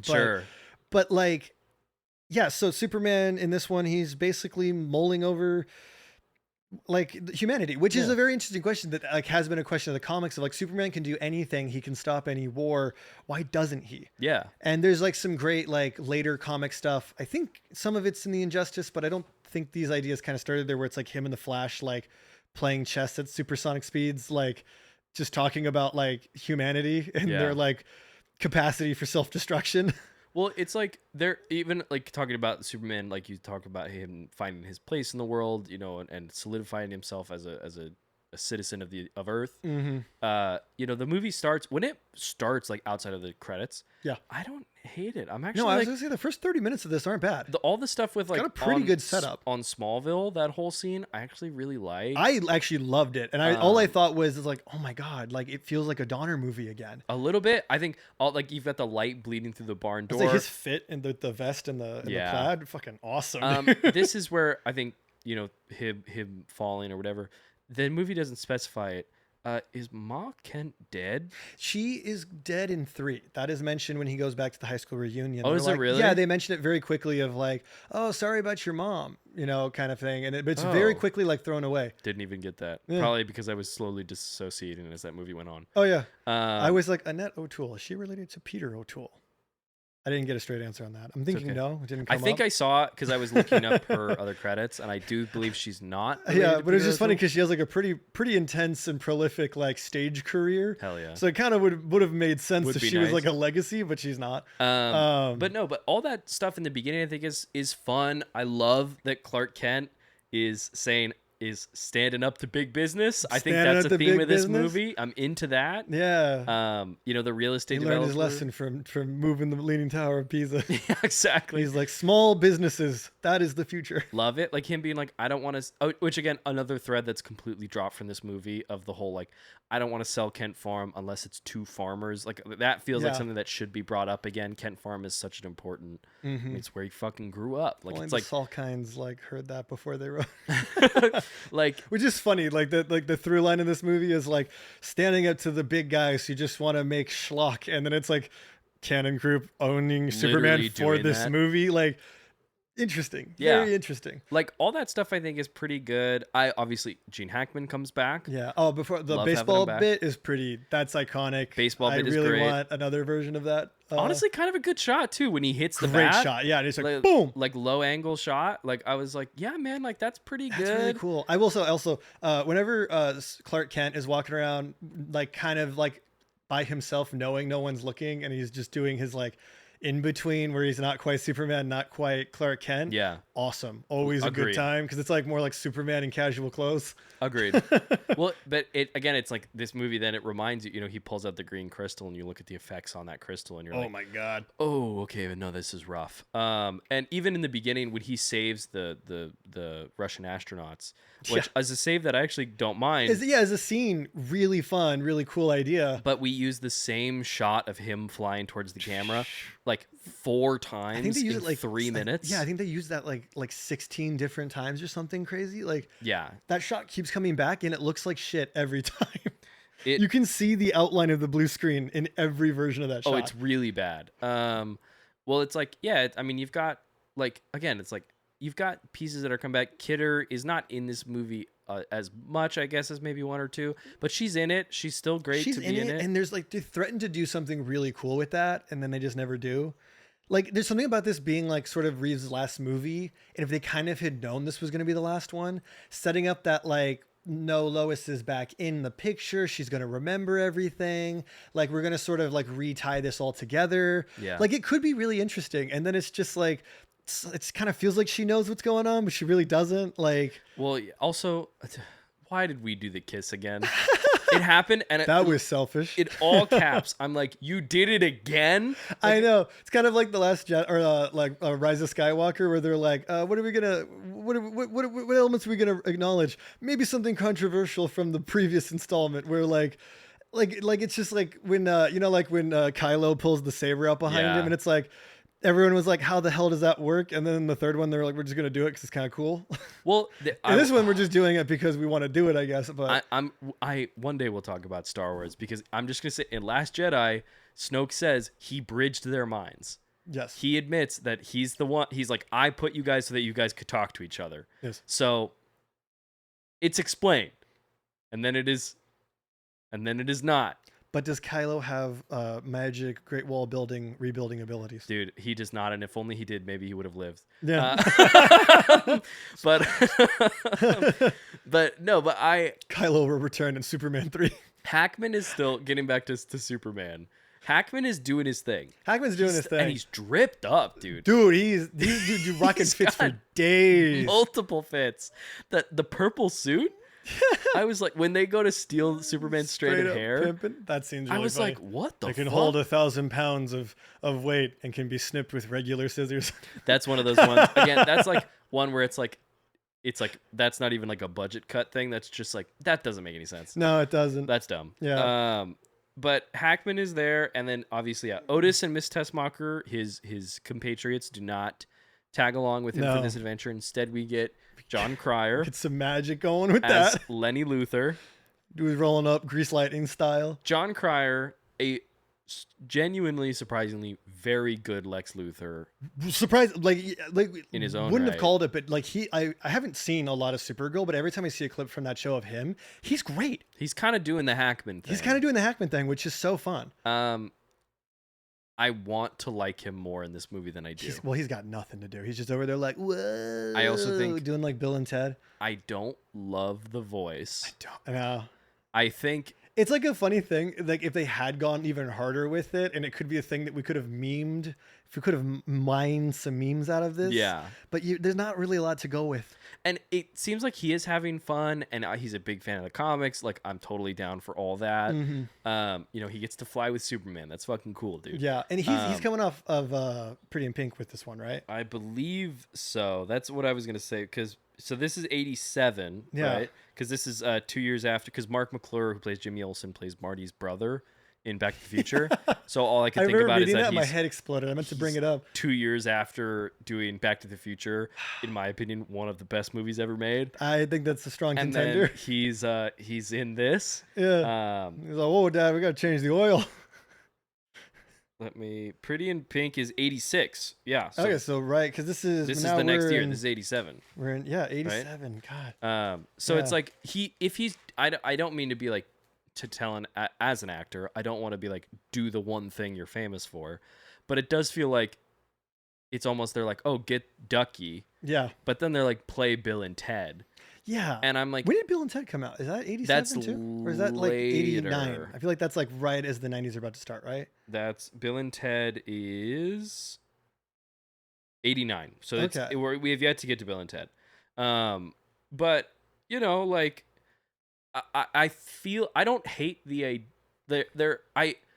don't hate Lenny a lot. I just don't think he works. He's really out of tune with the whole Superman thing. Yeah. Like I kind of like the idea of him having like a Nepo nephew being the lackey. Like that's not inherently a bad idea. An Incrediboy, if you will. Yeah, an Incrediboy, like a little like woo, like in the background. It's kind of cool.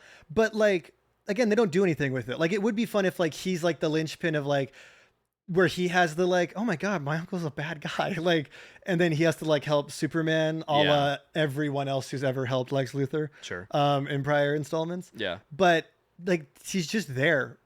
He's really just like He's just there for Lex to like make fun of someone. Like he might as well be a cardboard cutout of John Cryer. Which, listen, Hackman, you know, he one of the inmates, he calls him his like low foreheaded friend or something like that. Like Hackman is spouting stuff off. I love so many of the like things they make like Luther say, which it's like I was thinking about this while watching it, that there's like once they get like they meet up again and they do like the repeat of like the hypersonic frequency and stuff. Do you like that they bring that back? I like that they bring it back, but I hate that it's through television because it makes no sense. Yeah, because that implies he knows where Superman is. That's true. Which is why he does the high frequencies. He just goes, no one else will hear this but him. He'll come to me.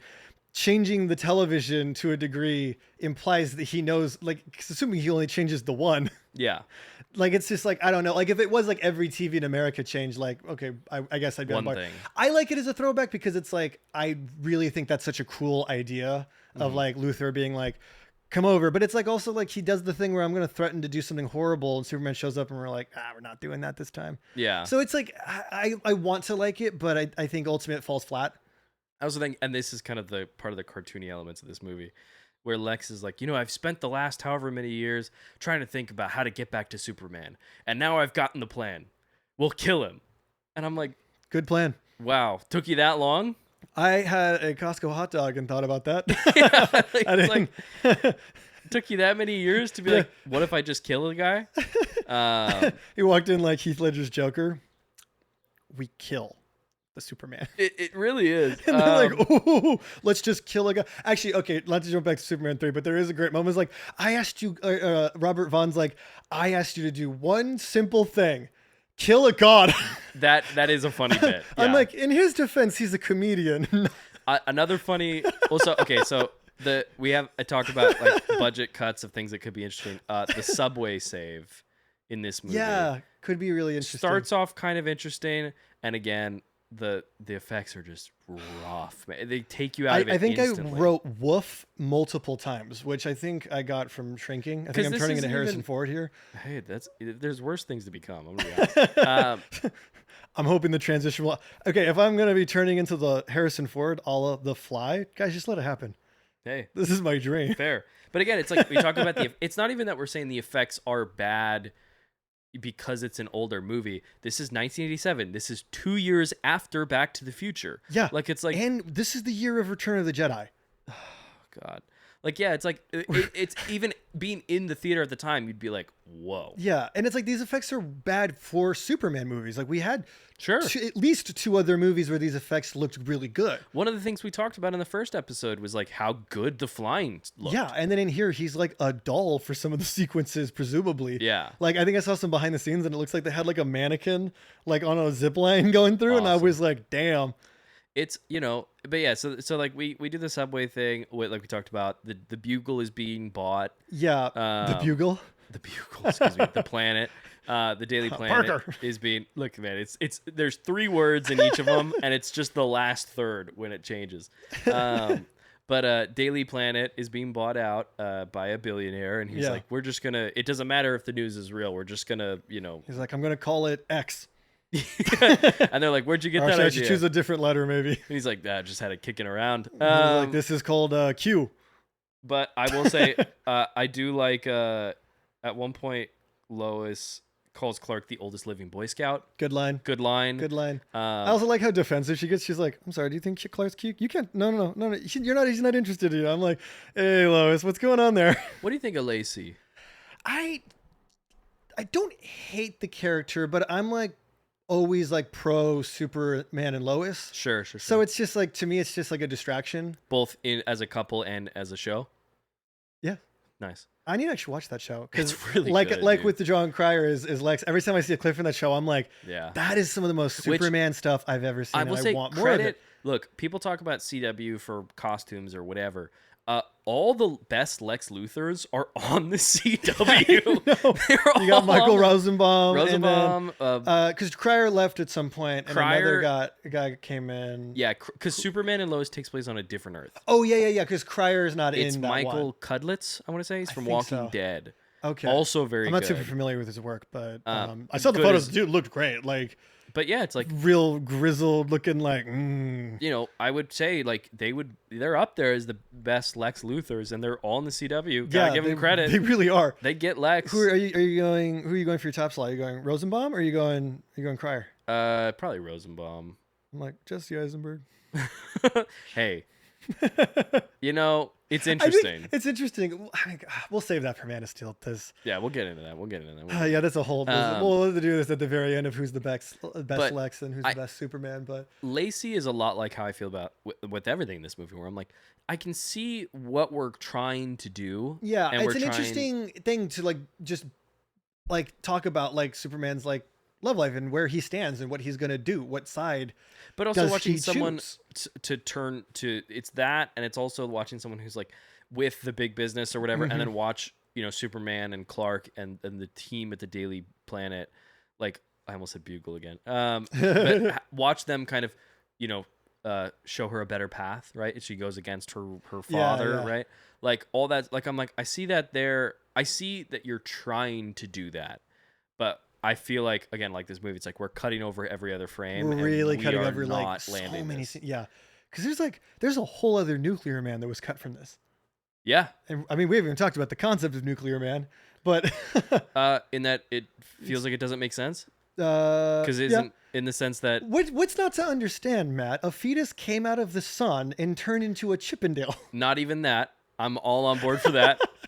If so, Nuclear Man, born of Earth's yellow sun, and a single hair, and of Superman's, yes, and some fabric that Luthor found. So, which is hilarious to me that the fabric is intelligent enough to give him like a full costume. I know, which I think there's a funny joke in the deleted scenes, but we'll talk about that in a sec. Cool. Okay, cool. So, have you seen like the original Nuclear Man? I know that it's like he's in like a leather jacket. He's like kind of like a bizarre, like kind of goofy. Well, it gets worse. I'll just say it now because we're already talking about Nuclear Man. But no, Nuclear Man, he's sort of a clone of Superman. Yeah. But birthed through nuclear energy. The first prototype version was going to be more bizarro level. Cool. And when he shows up, he's like naked. Oh. And it's really weird. And it's like a funny gag that they try to do. But he shows up and I think he's got like some piece of like the like thing that they like it's whatever Powerpuff Girls concoction they were like weaving, they put in like a thing, and that like became what covered his genitals. It's like loincloth. And so the joke is with that is that like when he puts that in, it's because he's like, well, we were compensating for a mistake that in the last design. Got you. Okay. But yeah. Anyway, the thing with Nuclear Man that I think is funny is that he is born of and gets his power from the yellow sun, and his thing is that he's going to injure Superman. Superman also gets his power from the yellow sun. What? So, Nuclear Man, presumably, is of no threat to Superman. Because he is made He scratches him, Superman goes Super Saiyan. If anything, crumples him into a little ball of tinfoil. Exactly. He should make him more powerful. Because he is literally made of what That's Clark not how needs nuclear to be works, strong. Matt. That's not how it works. I'm assuming that we're in an era where we're throwing the term nuclear out the way we throw out quantum or like nanotech. Or like it's a computer and That's the thing is that I would like this movie to explain to me. They do everything. No, they kind of do. They kind of do. But not then. But it's like I would like the movie to explain to me why Nuclear Man is able to harm Superman. I think the idea is that he gives him like radiation poisoning, that he's essentially like walking cancer, like for lack of a better term. I think he's supposed to give him like nuclear. Like I guess All-Star Superman, that's kind of the whole thing, right? Kind of, which I know we're not there yet. Yeah, because All-Star hasn't come out yet. Death of Superman, I think, comes out like 2 years after this movie. That doesn't happen that hasn't happened yet. Yeah, but Dark Knight Returns did come out like 2 years before this, which is always interesting to me thinking about. In the 90s, when they're doing they're trying to reboot Superman. They keep being like, let's adapt Death of Superman, which is in funny a reboot. Yeah, we'll bring him back by killing him. Seems a bit early, and they're like, we'll wait one movie. Yeah, that's right. We'll wait for a team-up movie. Yeah. But Nuclear Punch for Man, a bit, and then they die, and then they come back. And then hey, isn't that how all stories go? That's how you and I met. we punched for a bit, and then we both died. And then killed me. Back. It was a good time. It was a good time. Wish you guys could have been there. But but we kissed all of y'all and you forgot. yep. Sorry about that. We're gonna blow a kiss at the end of this episode and it won't exist. Everyone will There's gonna be forget a about gap. Superman 3. But so yeah, it's Nuclear Man is what it is. I don't hate him. I like it just because we get to see Superman fight a guy, but it's Yeah. also like Bizarro's right there. Well, apparently they didn't want to do Bizarro because they did Superman fighting himself in Superman 3, to which I would say, True. I don't care. Yeah. Do it again. Do you know what the original title for that was going to be? It's been talked about before, but I don't know. Superman versus Superman. Superman v Superman. Love it. And then Kramer v Kramer was like, no, Yeah. we'll sue. And they were like, you're right. That's passe. Yeah. Well, we won't do that. We'll hold that off for a little bit. Dustin Hoffman's like arms folded in the corner. I think how Dustin Hoffman probably usually is. Just grumpy in the This corner. movie's missing Meryl Streep, though. I think that would have clenched it. Well, listen, if Meryl Streep was like Nuclear Man, that would be crazy. It's Meryl Streep. She can do anything. She can. I want this now. Look, Reeve almost didn't come back for this. I would watch Meryl Streep play Superman. I don't give a fuck. She can be whoever she wants. She can. But Be who you want to be, Barbie girl. I will give a shout out again, Mr. What is his name? I have it written here. Blicklick. Mr. Warfield, the billionaire, where they talk about the nuclear thing. They turn on the TV, and they're like, "Hopefully it's good news," and he says, "Hopefully it's terrible." I was like, "Dude, you've got this guy on lock." Yeah, we all know who that guy is. Yeah, we do. We maybe have alluded to them. I a like little the bit. president sort of vaguely is just like, we've lost the arms race, and it's like, does that mean World War III is happening? Yeah, that feels. What's happening there? It feels a little loose in terms of what Kind we're of just felt discussing. like we couldn't make enough nukes, so pound for pound, they've got more. We lost. I love because obviously we said I'm Superman. like, do the writers understand what's going on with the Cold War? Well, it's that thing again. It's like I love the way that Superman just walks into the United UN, Nations, yeah. and it's basically like, yeah, you guys are fucking done with this. Like, I'm taking your nukes, and they clap for him. Well, it is. That's how you know it's fantasy. That's true. Well, I do like the bit where he says, someone has to sponsor you, and all the countries raise their hand. It's kind of a nice touch. That's nice, kind of cool. That's cool. I'm into that. But yeah, I just think it's funny that Superman's like, what the fuck are you? No, we're done. Yeah. We're done. We're done. And he puts it into a big bag in space. I like that the news is like, Superman didn't answer, so he's telling the kid to take a hike. Like, Yeah. take a hike, bozo. Also, Superman has. Well, and everyone believed him. I will say, He's only saved the world like 40 Superman- times at this point. True. Well, something what I'm about to bring up. Superman gets the letter. He goes to the fortress. I will say, fortress looks pretty fucking cool in That this shot's one. pretty cool. And I'm like, okay, so that's where the money went. I was like, fortress looks rad. They did that and they went, how much did you spend? Fuck. But his whole scene with the council where he's like, I know I'm not supposed to interfere with human history, and they're like, no, don't. What is the last 3 movies? He's been doing it for the beginning. Like, he turned back time. yeah, but that's like literally, I think, a big moment in that movie is where they're like, don't do it. And he's like, I have to, though. And that's like part of him like breaking Sure. But it's also like that rule. him stopping crime. Lex was going to break California in half. Yeah. If Superman did nothing. He was going to defy the tectonic plates So it's like and a receding hairline. That's right. He's wearing a wig, right? Lex is wearing a wig. Presumably. A very thinning wig. Very thinning, Gene Hackman looking hair kind of way. It's not bald. It's thinning. Thinning. But Bald. dude, it's just Lenny. Just pointing. Bald. But I was like, did you see my underwear? We're like, do you want to? did you want to? Got Superman underwear. Yeah. Actually, he's a Lex fan, so he's got Gene Hackman underwear. But it's Gene Hackman in the conversation. That's a crazy thing to exist. It's him. It's just him in the corner on the saxophone. Cut out. It's him from the conversation. Yeah. But yeah, Superman being like, I'm really struggling with this interfering thing, and they're like, don't do it. I'm like, why is this even a scene, man? Like, Yeah. I understand we're trying to like create stakes of like, is Superman gonna do this? Yeah. But it doesn't feel like I'm like I know he's gonna do it. He's been doing this. Yeah. Like, yeah, it's just like that thing of you have a very interesting setup of like, here's Lois or what's her name? Lacey. Lacey. Lois or Lacey. Do I sell the farm to become a mini mall, or do I keep it in? The abuse of power kind of thing of like, what do I choose? Maybe it's time to do something different. There are these like interesting elements of like, because like the real conceit of Superman is like he could enslave us all and he doesn't. Sure. is a kind of the most interesting thing of like the man has ultimate power. And in this one, he can just look at broken bridges and repair them. Yep. So he's got insane amounts of power. He could enslave us all. But the whole like conceit of like ending the Cold War himself would rob us of solving our Problems ourselves, which is kind of like the thing that he stands by of like, I will protect you. I will protect your right to do that kind of thing. And you could set up like Nuclear Man as like the evil Superman who just abuses his power flat out. And you could really like find a way to juxtapose that, but they just really don't do that at all. No. Well, also Nuclear Man's weakness is the shade. Yeah. That seems like seasonal depression's no a joke, bit of man. a blind spot.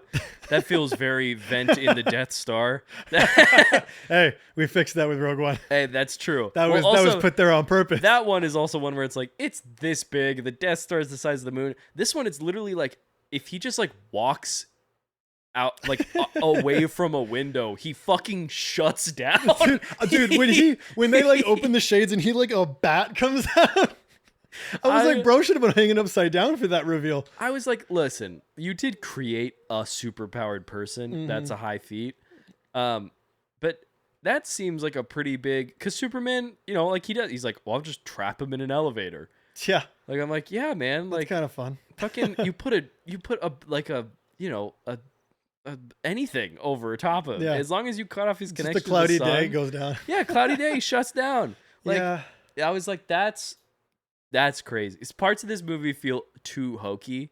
Yeah. That's one of them. Yeah, it is. It's like that thing also the big bag of nuclear weapons is one where I'm okay, you don't like a big net?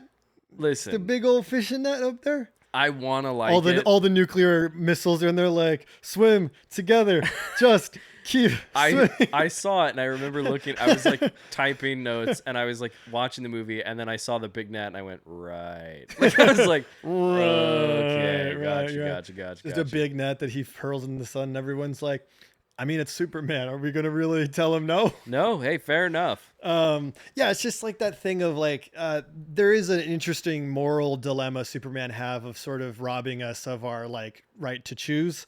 Yeah. And there's elements that would set that up, except nothing else he does support that. Yeah. And then also it's just like, I got all the nukes in a big bag. Yep. Done. I do like the idea of Lex going to all the nuclear arms guys, which two of them, one is Jim Broadbent. Yeah, fucking Slughorn himself. What is Slughorn doing here? And the other guy is Porkins. Yeah, Porkins. Oh my God, he's Porkins. Yeah, he's also in Indiana Jones. Yeah, and he's also in Batman. Yeah, he's the cop. He's the not. Oh yeah. Yeah, here's the sandwich full of money. He's essentially Bullock. Yes, he's not Bullock. Yeah, he's not Bullock, but he's Bullock. He's Bullock basically. But yeah, so they're both in there. I do like that Lex is Sandra like Bullock. Exactly, in that one movie with Ryan Reynolds that we can't remember the name. Still can't remember it. We'll get there. We'll look it up later. We'll get there. But I do think it is nice that that he's like, oh, like we'll just make more nukes, like kind of a thing where I'm like, yeah, that is a big stack of money to be made. Unfortunately, how the world works a little bit. Yeah. Yeah, it's interesting. This movie has like an awareness and also a fundamental like misunderstanding of the actual like problem, the whole thing of the Cold War. Kind of is like, it's really interesting the way they handle that. Yeah. And by interesting, I mean bad. Sure. I mean, it is the thing of like, yeah, like it is. But that being said, like I really like what they're going for. I really want this to be a good movie because I think conceptually this is such an interesting idea. Superman having essentially a crisis of like, what should I do? How much should I interfere? Sure, kind of thing. But in a more silly point, as we're also talking about nuclear weapons. Did you also not know that Gene Hackman voices Nuclear Man? I found out this morning. Yeah. I was like, whoa. Wait, he starts to talk, and I was like, wait a second. Because it's Mark Pillow. It's a very comfy name. Nice. For our Nuclear Man. Nice. I don't know where he's from, actually. I texted you guys in the chat thinking he was Swedish, but I actually didn't look it up. I don't know where he's from either. Okay. When I was a kid, I thought it was Dolph Lundgren. Yeah, it feels like it. Dude's got a chin to match. I mean, so we're moving ahead. You know, Superman has a double date with Clark Kent, Lois, and Lacey in the apartment.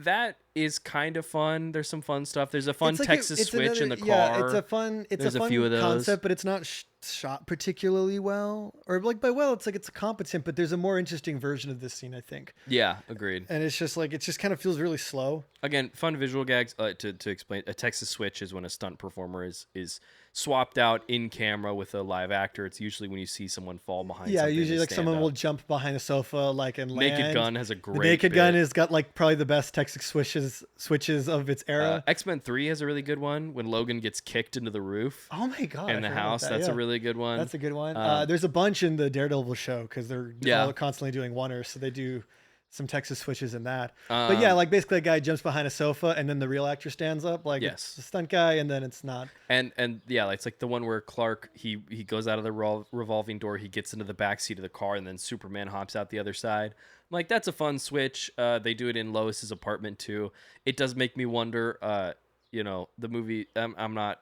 These aren't holes that I'm poking in the movie, but when Clark does it, what holes? You're so right. Digging it. Hell digging yeah. it. That movie's awesome. When they're doing a show, we get to cover the movie. I know. Yeah. I have mixed feelings about that, but we'll see. It's one of those things I want where it it's to be like good, and I'm like, that doesn't sound like we're just doing it again. Like I'm like, it's with every reboot where I'm like, okay. I'm like, okay. I mean, I hope it's good. I want it to be good because I really love that movie. I've rewatched it recently. It's really good. Hey, I haven't seen it up in a long time. But when Clark switches as Superman, he does another Texas switch in Lois's apartment. I was like, are Clark's clothes just on the ground? They're like, Clark melted. He's been abducted by aliens in the apartment, and like behind her coffee table is just combusted. No, actually, puddle of this a scene suit. would have been so much better if it just cut and it's just Lacey and Lois looking at his clothes, and he comes back in like, where'd Clark go? Hey, yeah. Oh, we didn't talk about like where he's like, I don't feel good, and he just like walks Lois off the ledge of a building. Oh yeah, and they go into a flying sequence, which is meant to be reminiscent of the first movie. Yeah, an idea I like, but is so rough. It's really bad. Which again, like that idea of like if we're tying it together and Superman kind of looking back and being like, what am I doing here, kind of thing. Like, and maybe like I miss Lois. I want to like try that again. Like I deserve like there's so many like interesting questions that go with that, and then he's just like. And back to you not knowing anything. Well, it does, yeah, like you said, like it's like it makes sense that Clark is like, I need to lean on the person who's been with me this whole time. I need my rock. Like that's such an emotionally rich idea that he's like, I'm going to actually reveal myself again because I'm at a point where I need her. I really need her, but it's immediately like swept under a rug again. Well, it's also like she's like her advice is just, hey Clark, you'll do the right thing. And he's like, thanks. And then he wipes her memory again. I'm like, what was that? Like, we're That's not. A good, I think I feel like the idea is like that thing of like when you don't know what you're doing, but then that there's that one person that's just like, just them telling you that you can figure it out gives you the confidence to do it. I agree with that. But it's I think, not very earned in this, I will say. No, if it was more of a moment, she literally is just like, I've known you for a long time, and I've known you as someone who will do the right thing. So you'll do the right thing now. And that's basically the whole line. Yeah, it's just like I way prefer the idea of him being like, I am so lost right now. I need you, and he just tells her, and then she like remembers for the rest of the movie. Like, I think that would be a way more interesting thing to do. But agreed. But they're obviously they're trying to set up this new thing with Lacey, and it is what it is. It is what it is. Which doesn't really go answered as well. We don't really know. Like, it's not like it's not like he's specifically with one person. No, and for the most part, he doesn't even seem that interested in her. No, he doesn't. He doesn't seem interested in her. Which I think I kind of like. That he's like, no, but I miss like Lois is right there. Yeah, it's Lois Lane. He's like, hey, I don't know you, lady. Yeah. And then basically we go right into the end of the movie. He's fighting Nuclear Man. Yeah. I did want to point out a line that I think is dumb in a very fun way. At one point when Lex and Superman are talking,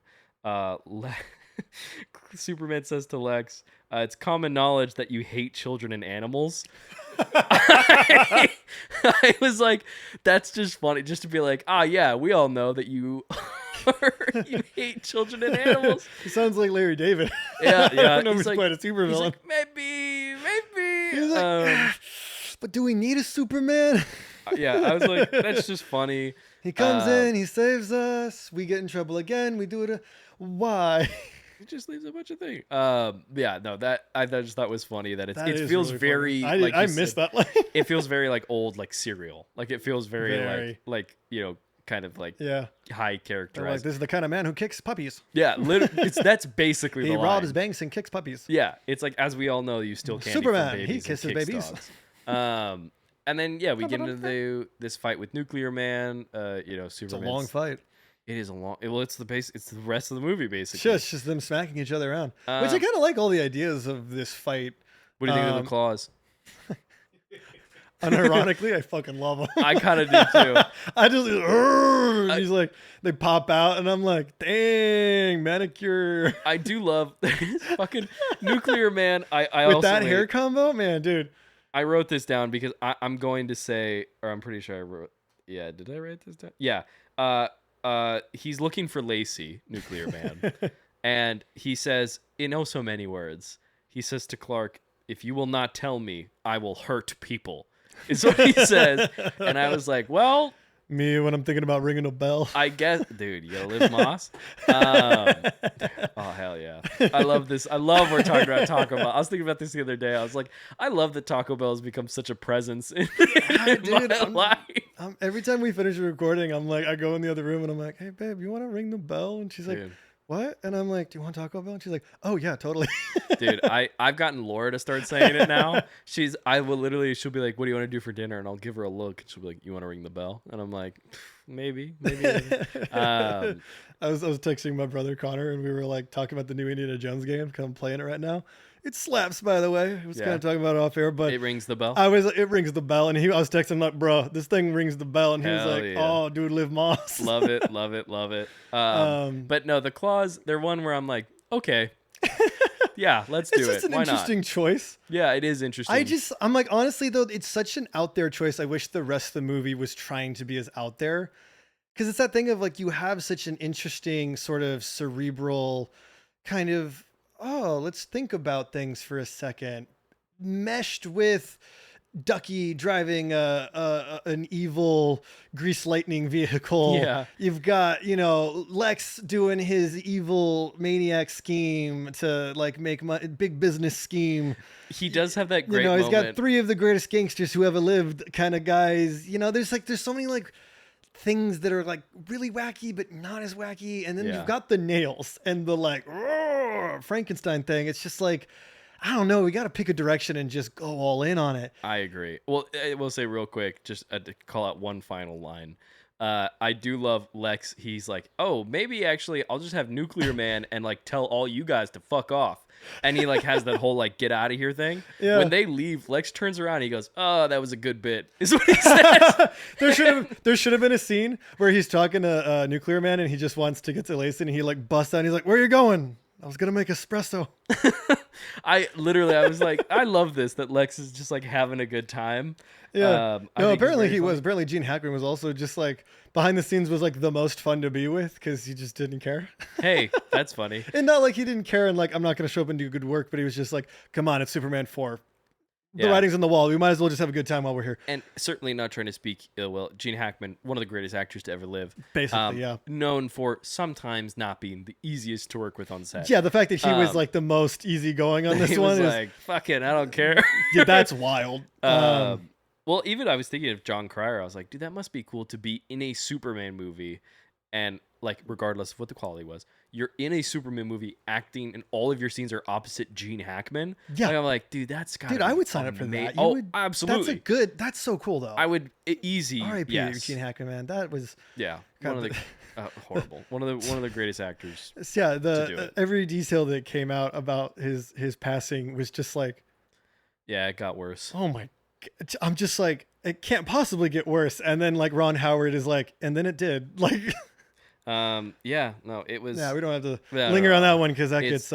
Yeah. But I mean, I will say he's having fun in this movie. He's having fun in this one. It is really nice to have him back, like we said earlier. Like, it's like, yeah, man. Like Hackman, even though this characterization of Lex maybe isn't my favorite, Hackman is fucking on fire, dude. He's great totally in this particular version. It's not my favorite version of the character, but it's a version that works for these movies. Totally. I think.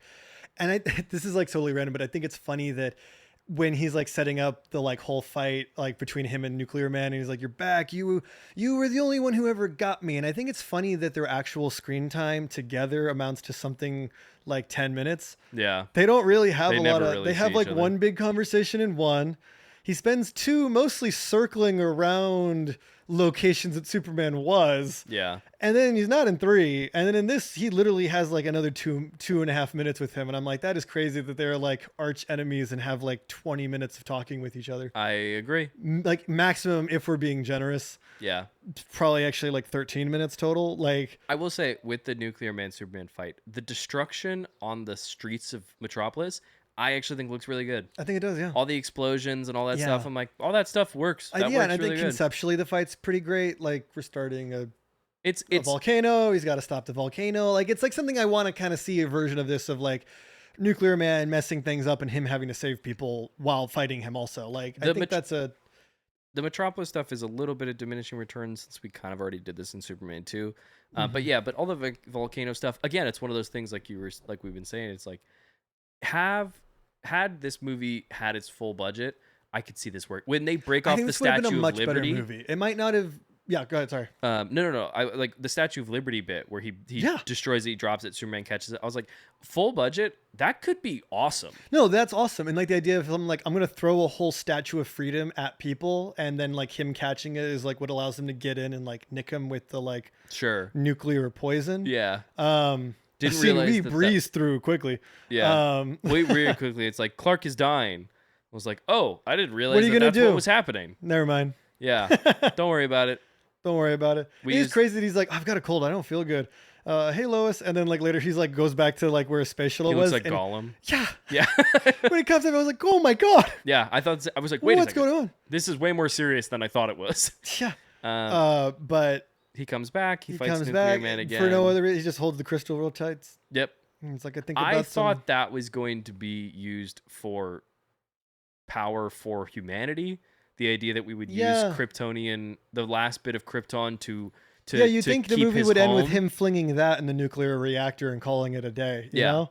There is, I guess, there's some fun in the irony of Nuclear Man then being part of a nuclear generator and he's just like stuck there. Yeah. But Seems a bit cruel. I do. Oh yeah. he's in there like, let's see. But I do think. I don't know why he's Schwarzenegger in this bit. It's all right. I looked at him. I thought he was Swedish. This man was born in the UK. Really? Yeah, I don't know why he's being dubbed by Luthor. I feel like you could have just. I mean, does this man have like a David Prowse squeaky voice? Like, I don't know. I Well, they find do anything. call it in the movie. He says, "Why do you have my voice?" So it's in the script in some capacity. Yeah. But I do think, that. I mean, Gene Hackman sounds great. I'm always down for that. But sure.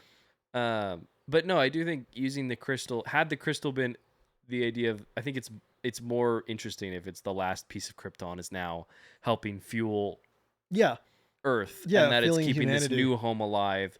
I think is a little more of an interesting choice. Which is always funny though that they're always talking about how Krypton is like, oh yes, we were a once great civilization, and it's like, well, how'd you guys die? Oh, we ignored climate change signs. Yep. And it's like interesting. I don't know if we should be striving to be like that. Yeah, or that we're currently like that. Yeah.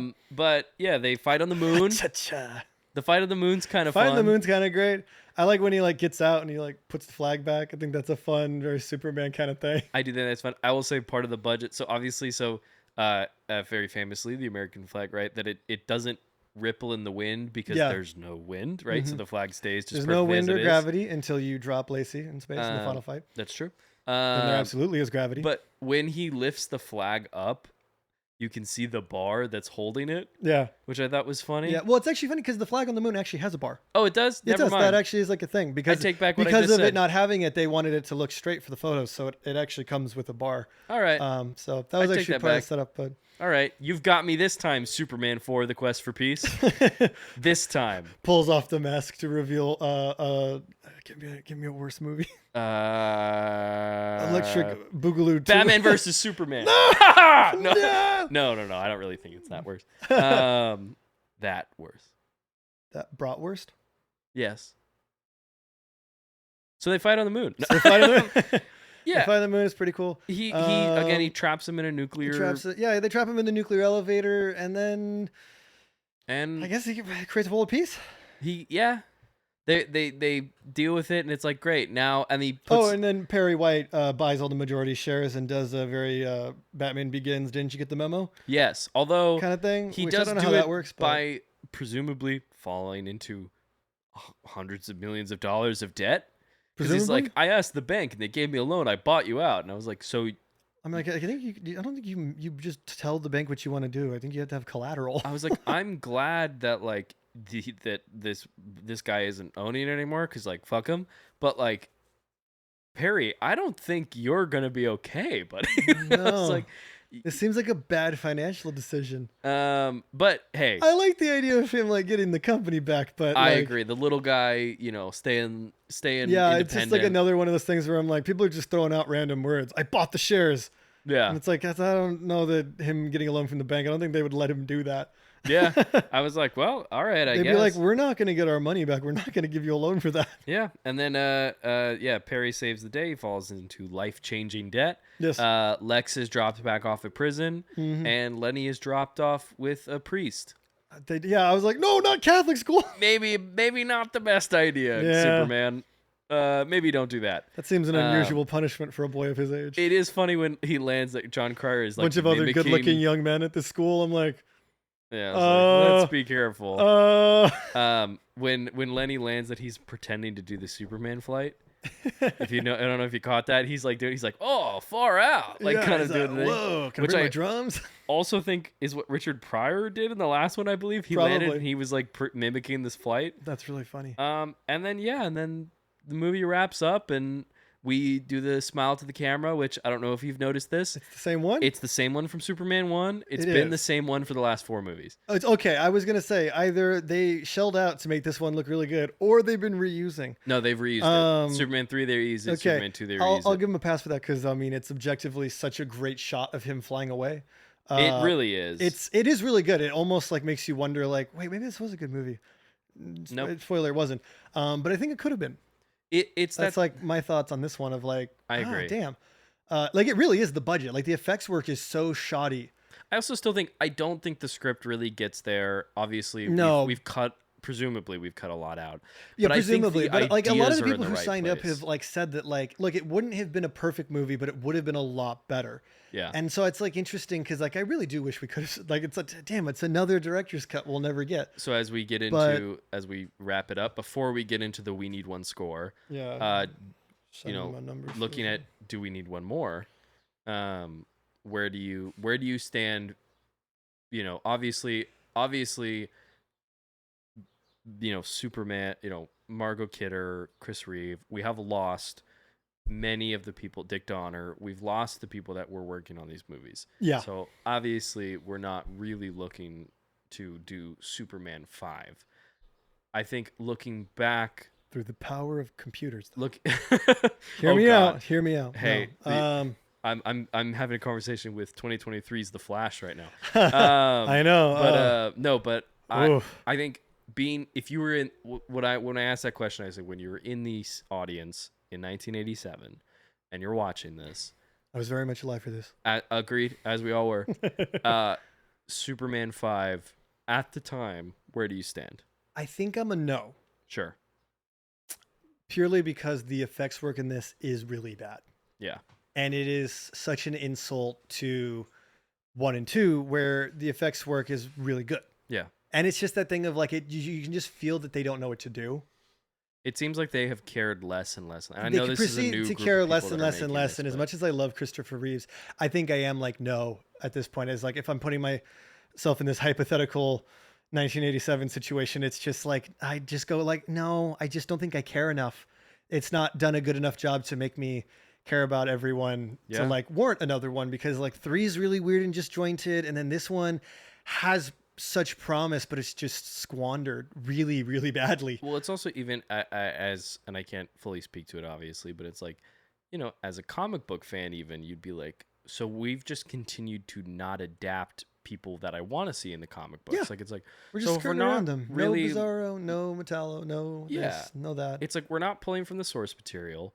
We're giving less resources, less time, and at this point, it's like it doesn't even seem like the creators want to do another one. Which also Reeve, who loved this character, and talked about the responsibility of this character, was even like, I don't know if I want to keep doing this. Yeah. So it's like it does seem like it, again, like I said with 3, that it's like, despite the fact that comic books are serialized, that it's that it quote unquote is easier to justify doing more because there are pre-existing stories and you can keep these characters going in a different time and time again.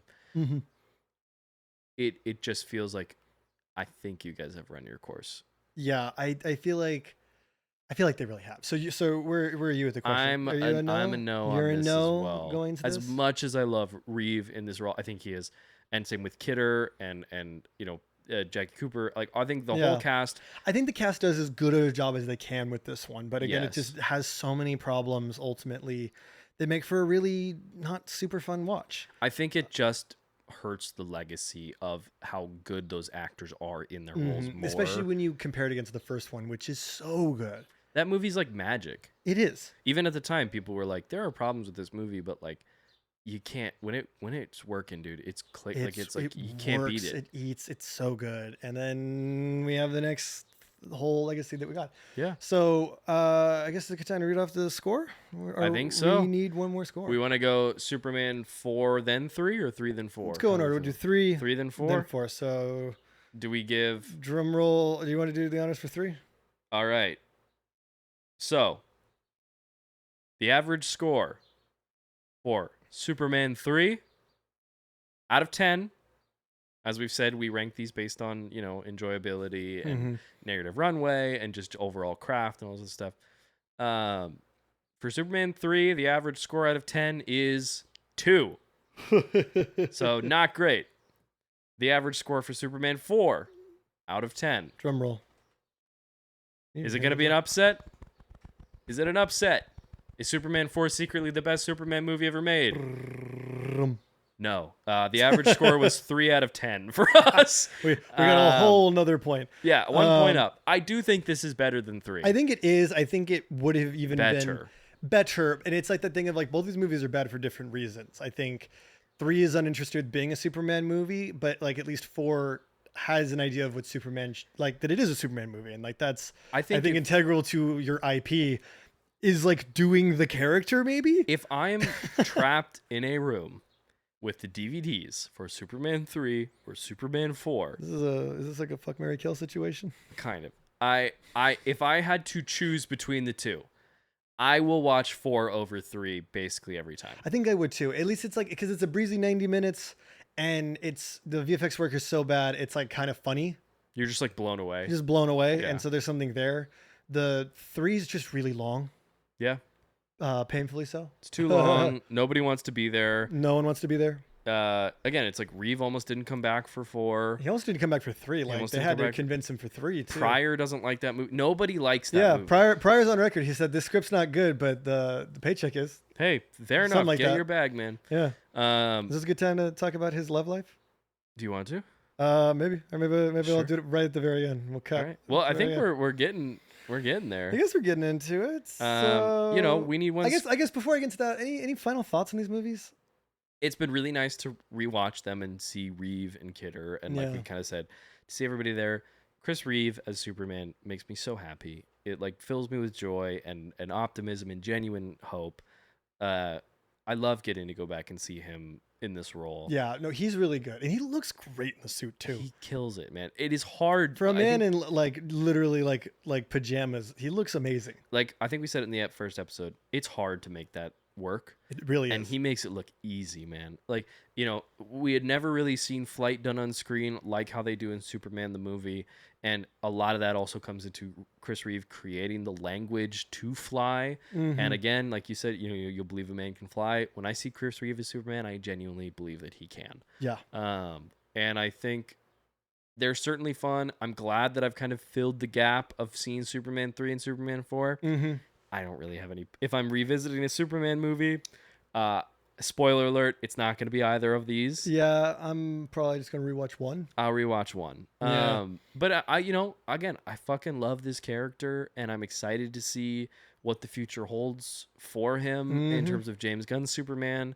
And we will get into in the coming weeks. We have a little bit of we got a surprise we got coming along a little later, but we'll get into Superman Returns and Man of Steel. And then we'll talk some more about James Gunn. Yeah. So Richard Pryor's love life. Yeah. I found this out this morning. Okay. But Richard Pryor was very openly bisexual in the 80s, which was a big deal, part of his controversy, along with many other things. But one, he dated Margot Kidder for a minute. Did he really? Yeah, they did. They briefly dated, and they were friends after. Nice. Annette O'Toole actually talks about during 3 on the Michael Rosenbaum podcast that they were all hanging out and talking, and like that they were all like friends and super nice and stuff, and that that's came awesome. up that they were tight.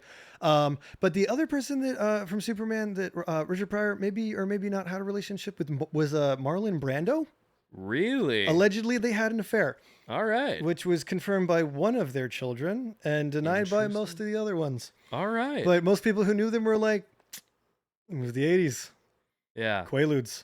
Well, hey, and That's they a were real roommates. Quote. They were, yeah. But I mean, yeah. So that's anyway, crazy. I did not know about that. Yeah, that's a interesting. Even it's just an alleged, thing to happen. Even him dating Margot Kidder. That's a fun thing. I'm like, they should have played in that Gus and Jor-El. Yeah, Gus Gorman and Jor-El in the Fortress of Solitude. That'd be crazy. He's like, it was a hologram. It doesn't count. Don't at me, Soups. You've asked me. I'll ask you.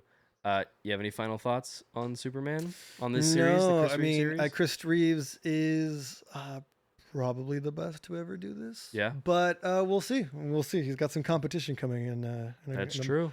A couple weeks here. So, no more thoughts on these ones. I think we said all we have to say. It's just interesting to see the like, hey, we did it. What do we do next? Not that is apparently what they decided to do. Yeah, every time. Yeah, not just once, not just twice, but 3 times. And we'll get into Superman Returns being a movie that both wants to be a part of this series and not a part of this series. Yeah. And where that maybe works and where it doesn't work. I haven't watched Returns in a while. Yeah, this will be interesting to see. It'll be interesting to discuss. I've had lots of thoughts and opinions that have evolved over the years on that one, but we'll get into that next time. When Superman Returns. Bazinga. Thank you for listening to We Need One More. Be sure to follow us on socials like TikTok and Instagram at WNOM Podcast to stay up to date on upcoming episodes. And feel free to join our Discord community where you can share your thoughts on the movies we're watching together. That's going to be at WNOM Podcast server with the link in the bio. Don't forget to comment, like, and subscribe. That's the best way to support the show and to let us know that you need one more. We'll see you next week.